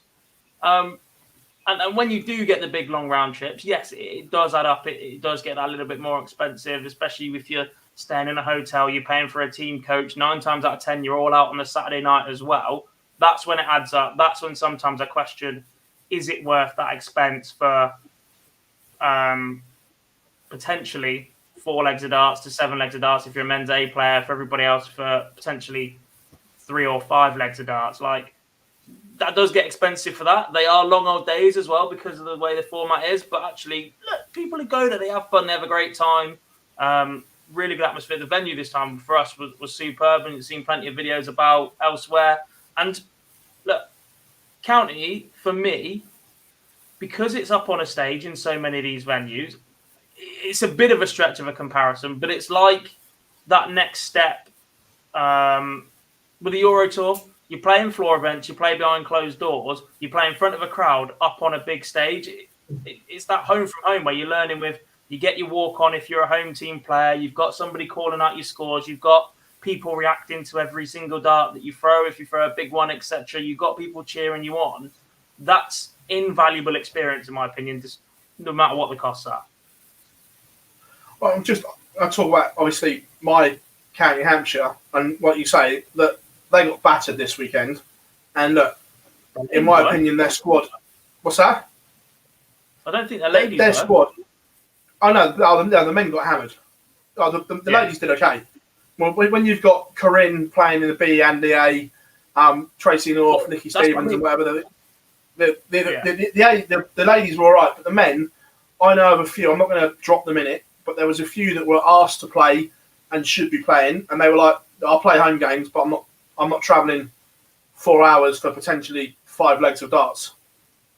Yeah, and look, when the UKDA took over the county setup after the vote that all the counties produced, etc., there was a talk of regionalising the divisions, which, to save money, probably wouldn't be the bad thing. But there is such a gap in the ability and where some of these counties 100%. Are. You get Premiership division. I'm not sure who else would be in and around Yorkshire, but they'd absolutely mop up a local event. Oh, because they've just been so dominant for so long. The difference between Hampshire, Surrey, and then the Isle of Wight would be huge if it was down our way. Yeah, exactly. So that I think that's why it never went like that, because the smaller counties, or the counties that have traditionally been Div 3, Div 4, just you'd probably get less attendance, turn up, and just going to get battered every week. Yeah, massively.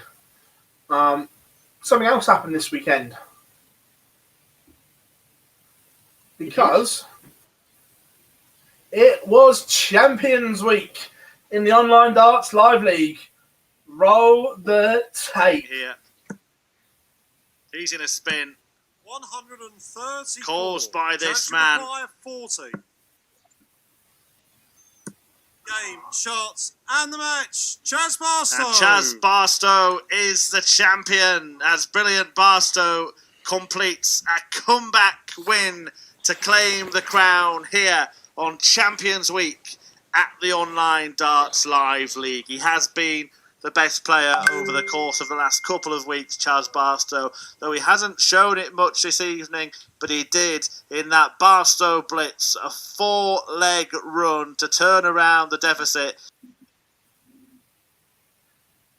Chaz Barstow, Phase 4 champion in the Online Darts Live League.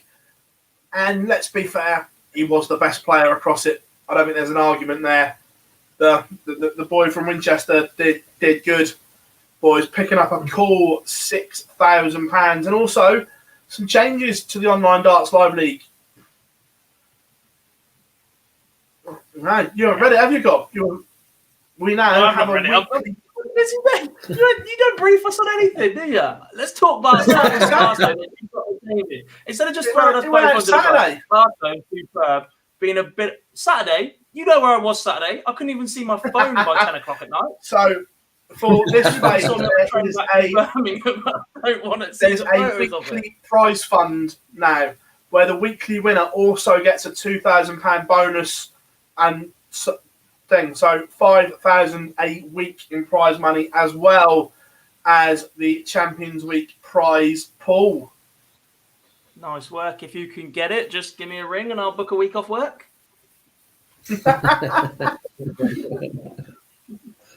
So yeah, the brilliant Barstow, and also some real potential big names heading to the Online Darts Live League in the near future. Boris's announcement on Friday has made it a little bit easier to get some of the players that need to travel into the UK to come and play.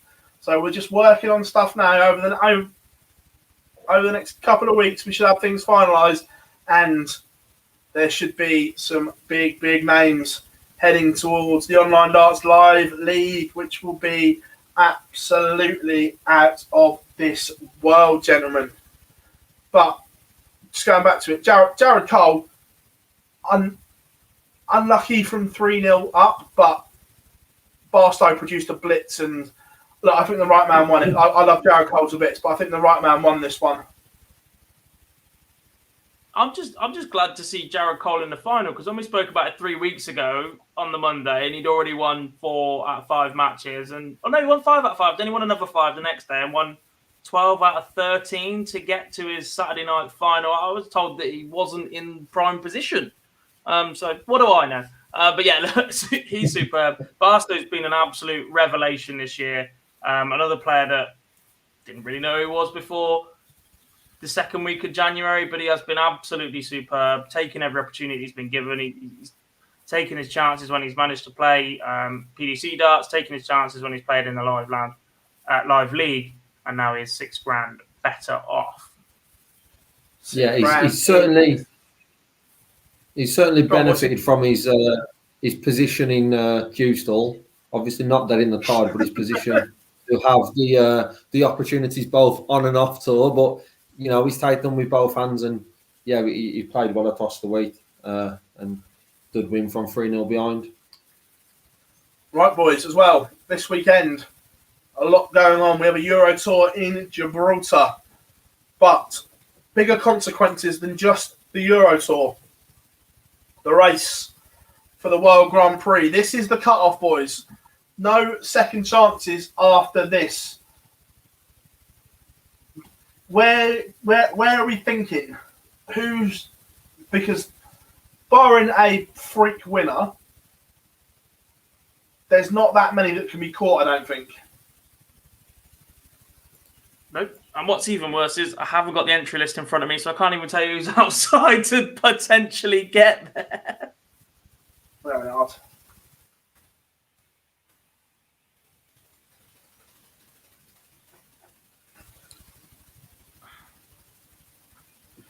Quickly get it. Where is Gibraltar?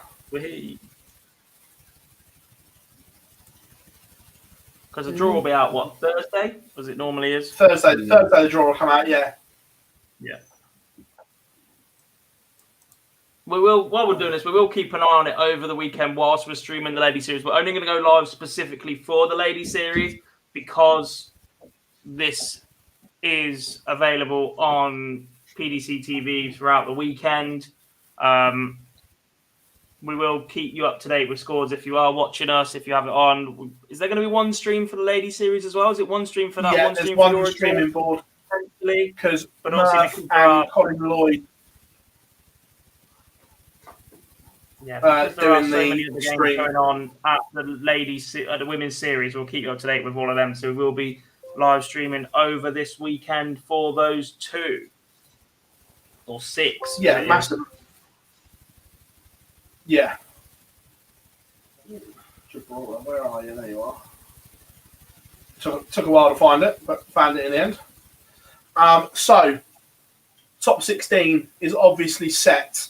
So, the 16, Joe Cullen is number 1 seed, Jose de Souza, Peter Wright, Michael Van Gerwen, Gerwyn Price, Michael Smith, Johnny Clayton, James Wade, Devin Peterson, Christoph Ratajski, Dirk van Dijvenbode, Damon Hetta, Danny Noppert, Brendan Dolan, Menzel Sulovic, and Nathan Aspinall. Then the Tour card qualifiers. This is the interesting bit.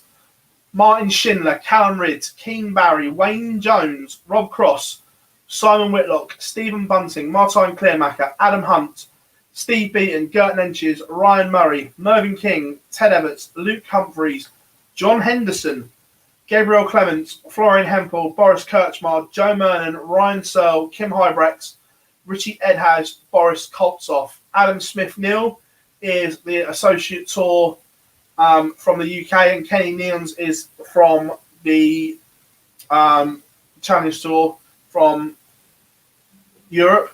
Host nations we don't have yet, and Patrick Kovac is from the Eastern European qualifier. So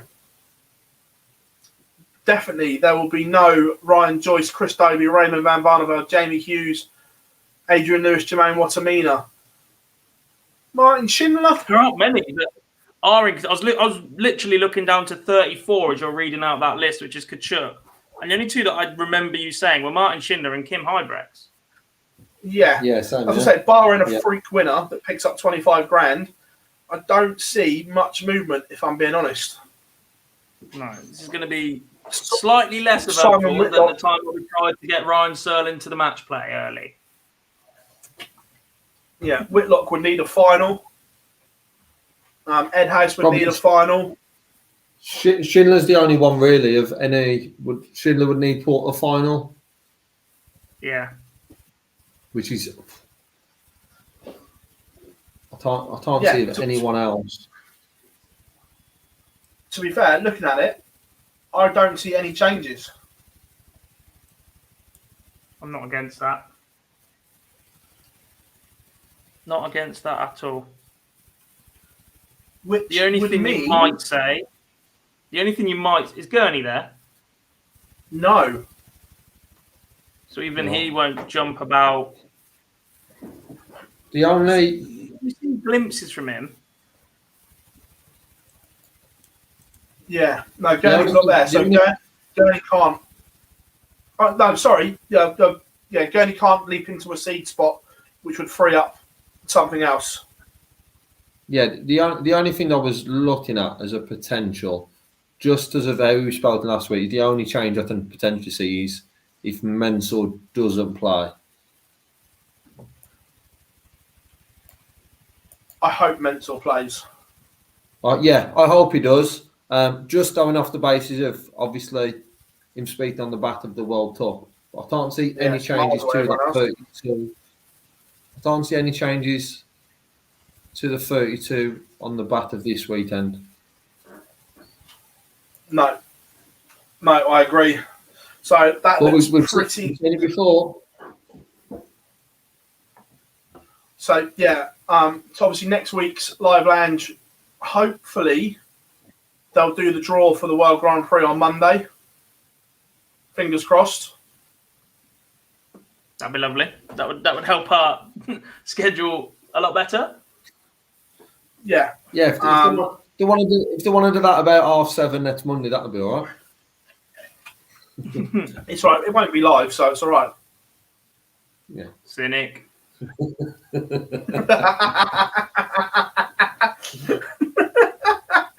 Who, me?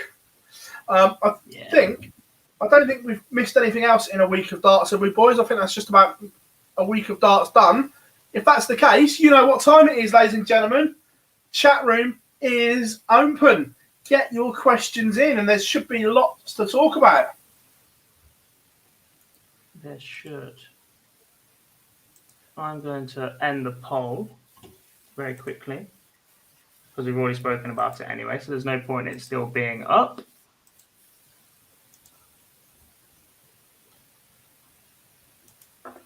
And over 58% of people thinks that Fallon Sherrock will top the order of merit. Her first. Well, not necessarily. It would be her first qualification from a PDC floor event. Yeah.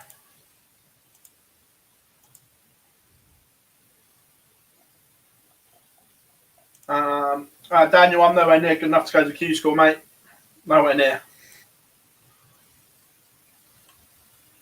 None of us are. Someone says, can we change Fallon's nickname to the Queen of the Universe? Yeah, I'm up for that. She'd run America better than it is right now. I know we've brought up Wharton Sons before in this chat and upset a few players, mentioning their names. But I would love Fallon's to change because I don't want that stuck in my head. So if you could change that. It's a bit like Michael Smith, Walk the Moon, isn't it? Shut up and dance. Like it shouldn't work as a walk-on, but actually it's pretty catchy. Yeah, 100%. Oh yeah, I only want it changed for my benefit. No one else. It's just solely for me that I don't want to stick in my head. So it's all about you, isn't it? The guy that plays the Derbyshire. Oh yeah, that's got Doc Sauce, Barbara Streisand, but it's remixed to say his name in the Siri voice instead. And it took him, no word of a lie, 4.5 minutes to get from the back room to stage after I'd called his name on Sunday. Just constant loop of going, ooh, ridiculous. Tad excessive. Yeah. Good crack, though. Yeah. Jonathan says, who is the Stone Cold Steve Austin and Undertaker of darts? Simon Whitlock's the Undertaker because you never know. He just keeps coming back. You think he's sliding away and he just keeps... So, yeah, Whitlock's the Undertaker. Who's Stone Cold? Gezi. Doesn't care what he does, what he says. Evidently. We skipped that bit earlier. We'll talk about it now. Gob's got an issue with Gezi's Instagram post where I don't. Yeah, neither do I. Look, let's change dancing. It's a bit of banter. It's a bit of banter. No, let's not see dancing again. I'm not denying it's a bit of banter. Whether you feel that way or not, there's still a part of me that just thinks that he is, in recent memory, probably the most disliked world number one the sport has. And I think when you're in that position, whether you feel like that or not, you just have to hold yourself to that little bit of a higher standard. Don't open the door for those sort of comments or responses to come underneath it. Don't give me the opportunity to sit here and call you out for saying that. If that's how you feel, fine. If it's in jest, fine. But say it in private. Don't be plastering that all over your social media for it to go everywhere. I disagree. Yeah. If he wasn't world champion and wasn't world number one, he was doing it. Would it be an issue? We still it would just be less him. of an issue. It would still be a little bit disrespectful, but it would be less of an issue if he was in that position. That's what I'm saying. We just hold the best player in the world or the number one ranked player in the world of any sport to a higher standard. The minute you are carrying that mentor, whatever it is, the minute you're placed up on that mantle, you just have to be that little bit better because you are effectively the ambassador for the game. You are the one that everybody recognises globally at that point. I mean, he was on Soccer AM, for Christ's sake. He's meant to try and be this likeable bloke, and he just keeps giving fans the opportunity to dislike him because that was the reaction to it. But there'll be a mixture of the reaction to it. There'll be people who all like him for it. There wasn't. Okay, so Darts News earlier did an article on the piece. There were 22 comments on the Facebook post after, when I looked at it, every single one of them was saying that they didn't like it. It made it difficult to like Price. Every single one. There wasn't a single. And I know that's just one site, one news outlet, however they reported it. Yeah. But 22 people out of 22 people being negative towards that is probably going to be a reflection a little bit of how he doesn't the care. darts audience sees it. He doesn't care about that. He cares. He doesn't care that I'm saying it right now. But I just think as world number one, that's what we've come to expect from everyone number one of every sport. You just have that's to why I carry like it. yourself It a breaks little the bit mold. better. Look, Conor McGregor was the ambassador for UFC for years, and everyone loved him because of his trash talk and his general "I don't care, give up" attitude. I'm all up for it. And James, you are absolutely right in the chat room. As Barry would say as well, there's no such thing as bad PR. If people are talking about darts, it's good. We'll see. Be better. Lendl, top 2 qualify for the ladies series for the Grand Slam, mate. Paul, 100%. Price being price equals ratings, equals views, equals good.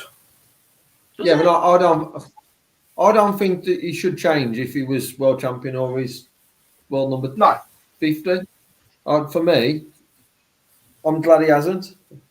And yeah, I take your point that there was 20 odd comments on that, but then there's 2 out of 3 of us now who were happy that you put that on. So I think you will let the split on it, Dob, but you're always going to let the split on it, and we know which way you're always on the side. So.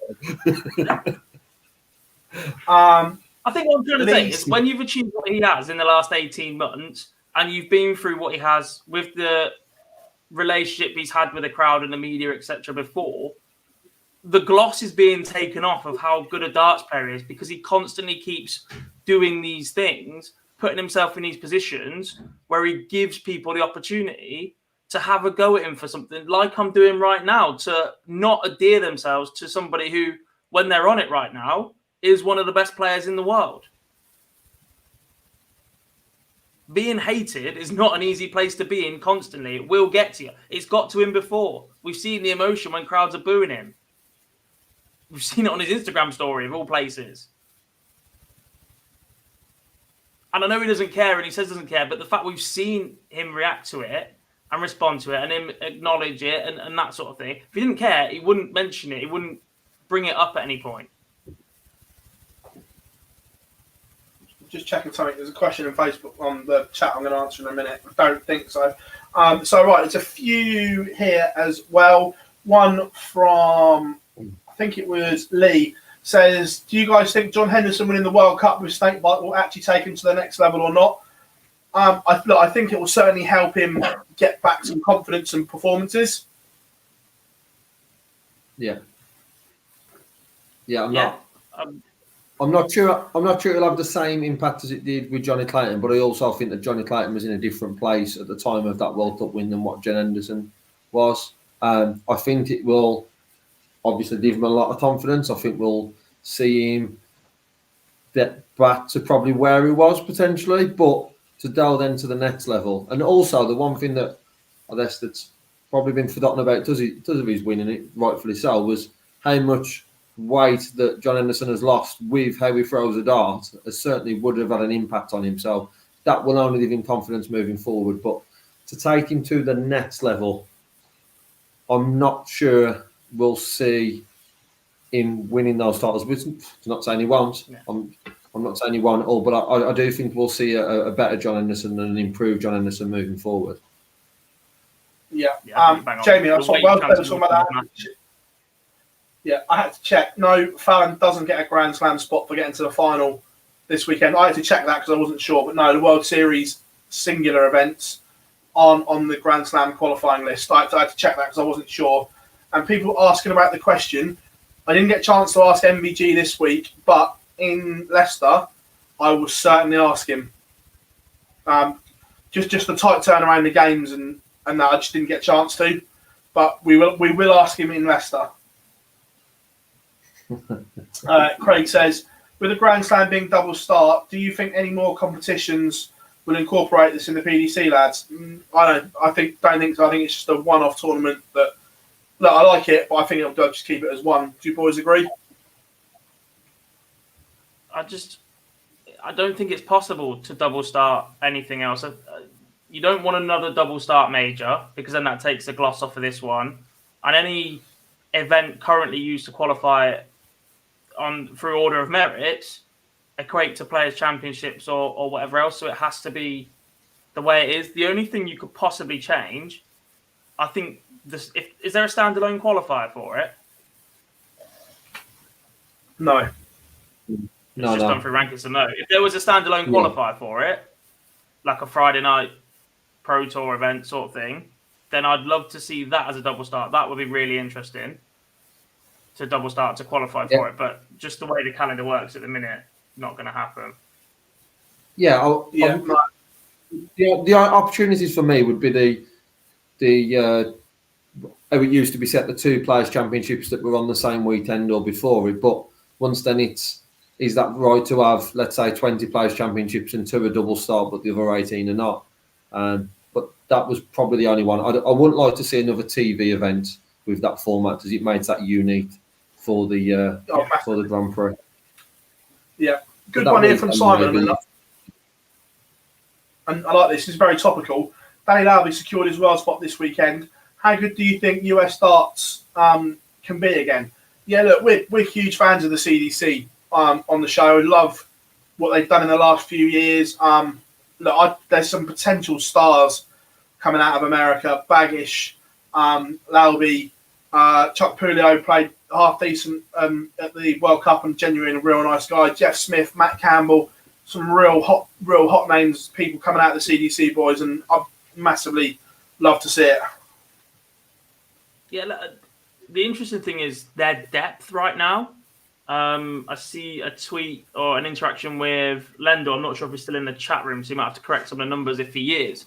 But he was talking about the number of players that have a 1,500 or better ranking in the FDI system, and they're currently like 3rd or 4th in total. They've got more players over the 1,500 mark than Scotland do right now. They're just constantly producing very solid, consistent players. So they've been really, really good. And actually, we've always thought of the DPA and Down Under as the best in terms of standard as a feeder or affiliate tour. They're under a little bit of pressure now from the CDC with these guys. They're really upping the game a bit. Oh, completely. Yeah, 100%. 100%. Yeah. Good question from Jamie, and this is something we've spoke about not for a while, but I think we've spoke about it in WhatsApp and stuff like that. How long before we see a player one set of darts for scoring and another set for doubles? I don't think it's too far away. I do. I think Peter Wright may do it. I don't like the idea. The problem is the combinations. If you're eyeing up a 170 or a 161, etc., like what you're doing. If you've got 3 in hand at a double, that's completely different. And then it'll be funny to throw a different dart. Chances are you're changing your action a little bit. You're changing what you do with your release, how you're gripping it. If you've got slightly different grip, then there's absolutely no point in my mind. Just throw a better dart. I guess I wouldn't be surprised. I wouldn't be surprised to see. I'm not sure it'd be something we'll see consistently though. I wouldn't be surprised if you saw Peter Wright try it, or one of the others try it. I'm not sure it'd be something that'd stay there. Just to Dobbs' sense, you've got to change slightly. If the weight's slightly different, you've got to change slightly. So we will see it at some point. I just don't think we'll see it consistently. Yeah. What else have we got here? Loads. You guys in the chat room today have been unbelievable as well, everyone. Absolutely top class. Scrolling back up, there was a few good ones. Jonathan says Grand Slam qualification is so wrong. There's a few players been saying that for many years, my friend. Yeah. And the qualifiers. But Wayne Jones loves it. The man loves a trip to Wolverhampton. Yeah. But yeah. So, no, the TV for the World Seniors hasn't been announced yet. I believe close, though. Very close. What else do we have? Is the winner of Champions Week in the Online Live League going to stay at 6K for the foreseeable future? If it doesn't, it'll be going in that direction. That's what I was about to say. It's only going one way. I don't think we are a million miles away from 2 weeks playing darts in our office is the same value to a player if they win as a Pro Tour. Correct. 10,000 to the winner. But enough of that. When it actually happened, we'll definitely be telling you about it if that happens. £10,000 to the winner of 5-week tournament would be superb. Lots of people asking about the Champions League of Darts. We'll be honest, there's been no official wording from the PDC on this, but it's dead. It's absolutely dead. It was a tournament created to get darts onto the BBC, Terrestrial TV, after the BDO left the hole. That contract wasn't renewed. It's basically a mini Premier League / Masters. They could fill the time of a far better event. I just think players have seen enough of the top 8 playing against each other, even in that group format, etc. It was brilliant while it lasted. It went to a couple of venues that perhaps had missed out previously. But I just don't see it returning. I think that's one to disappear, personally. Yeah, look, unless the BBC come back, then no. We've got on that one. Dad says, do you think Matt Edgar will qualify for the Grand Slam? He's has to come through the qualifier if he does. Look, with qualifiers, they are open draws. So you just don't know. It's all on the draw and who you get in your segment and everything like that. But that notoriously, that Grand Slam qualifier is very tough to go through. Yes. So if this prime time does come through, it will done very well. It's basically 3 games to qualify, isn't it? Because the way that the draw will chop itself out depending on how many players spots are available for it. But yeah.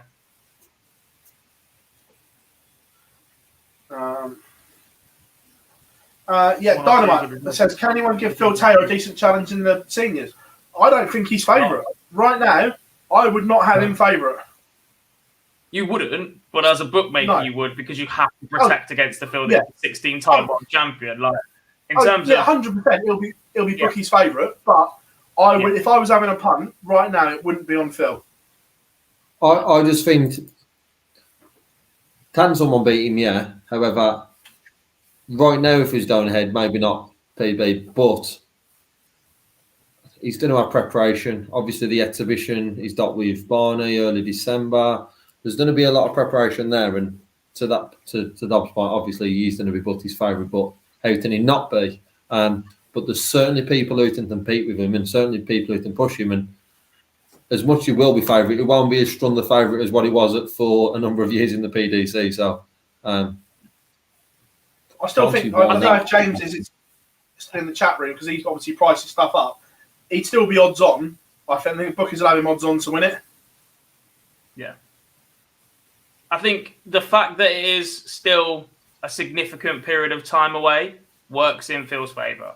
Yes, there are players that are getting playing in the live league right 100%. Now, but the fact he's still got time to prepare will work in his favour, because if it was the end of next month, he's probably 5th or 6th favourite. There are players just playing darts more consistently, more regular, and as we've seen at PDC level, there is absolutely no substitute for proper match practice. Yeah, completely. And that'll be interesting to see. What could be a really interesting little subplot is if, to get ready for it, he phones up his old practice partner. Because if that gives Ady certain Mr. Lewis, if that gives him the kick up the backside to get going again for the rest of the year as well, that could be a really, really interesting dynamic for the next couple of months. Then we find a way to stream that practice session over and over then? How good will that be? How good will that be? Yeah. Jamie, that's interesting. I was chatting to another trader a few days ago, and they were going to have him just odds on. So that's interesting. I'm not going to drop the other trader in it, but they had him. They were going to have him just under evens. Will we see any of the seniors in the online darts? Not as a complete warm-up event, but yes, you will see a few of them dotted in and around.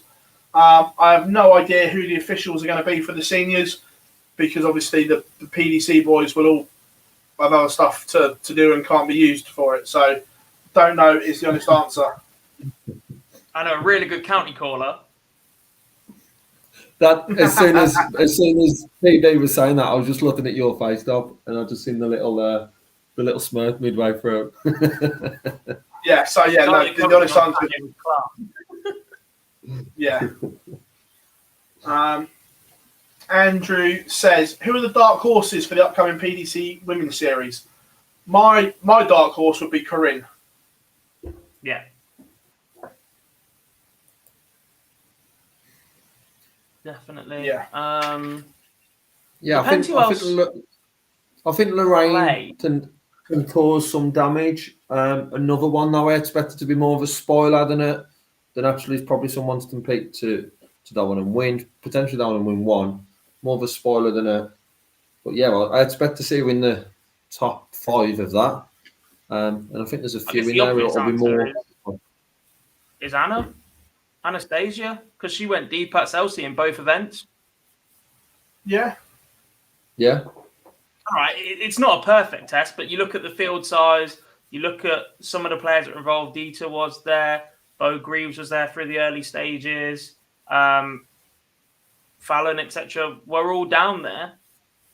To make the last stages of that, you come through the early rounds and then you find yourselves in finals in front of cameras, because it was streamed, is good match practice. Yeah, no, agreed.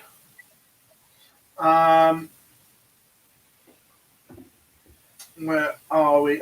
Daniel says, having watched a lot of the Online Darts Live League, why do you think Kevin Maness hasn't achieved more in his career? I don't know. I don't know how seriously he took it as a youngster. I don't know the ins and outs of why he hasn't played a lot more. But on his day, Kevin is a fantastic player. Yeah, hang on. So, I don't remember how we first saw it.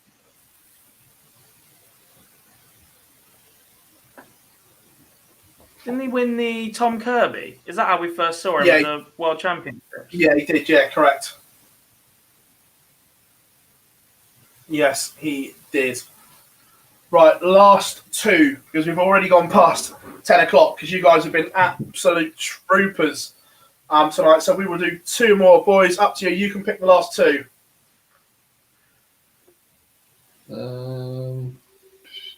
Should we go with Owen? Your more preferred tournament, Grand Slam or Grand Prix? Grand Prix all day of the week.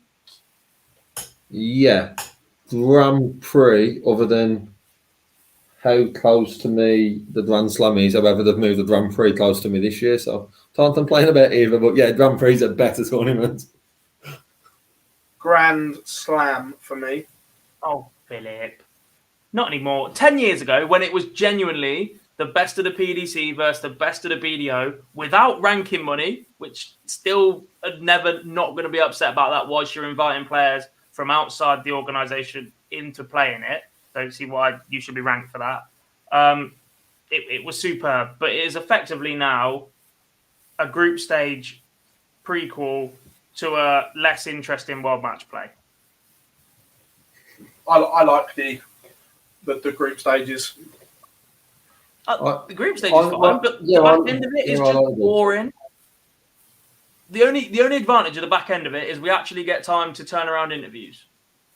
That's why I like it. Tell me I'm wrong. Tell me I'm wrong.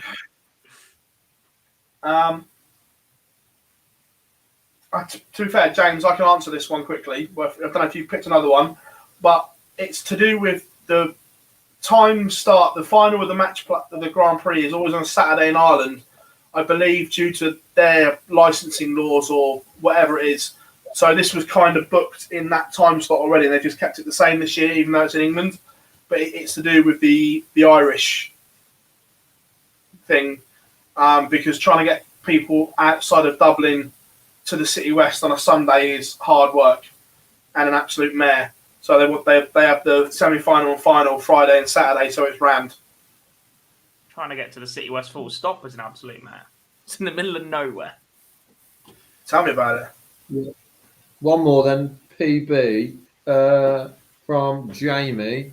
Who is your all-time favourite referee from any era, past or present? Oh.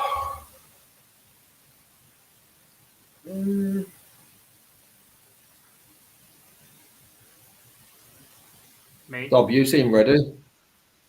Yeah, me. Back yourself, innit? Back yourself, like the women's series. I'm really torn. There's two that I've always loved.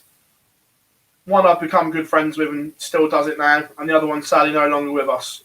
But Bruce and George for me are the best two that I've ever heard do it, and it's hard to split them for me.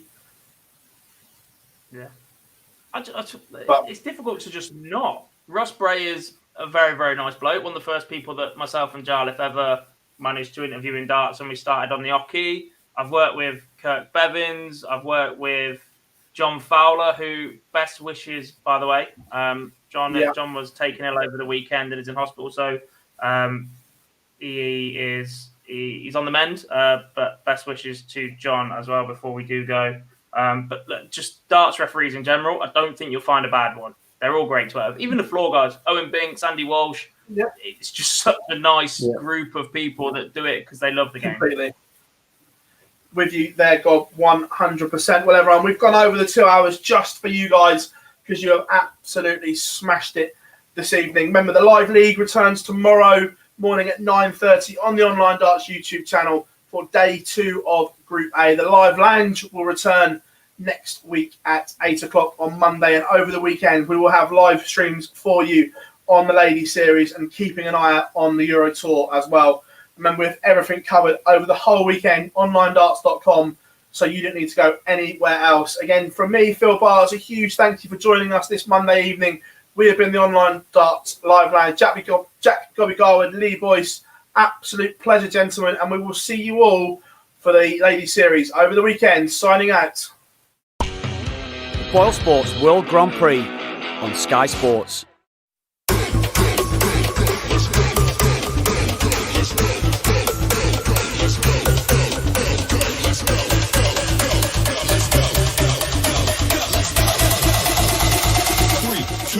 Let's go.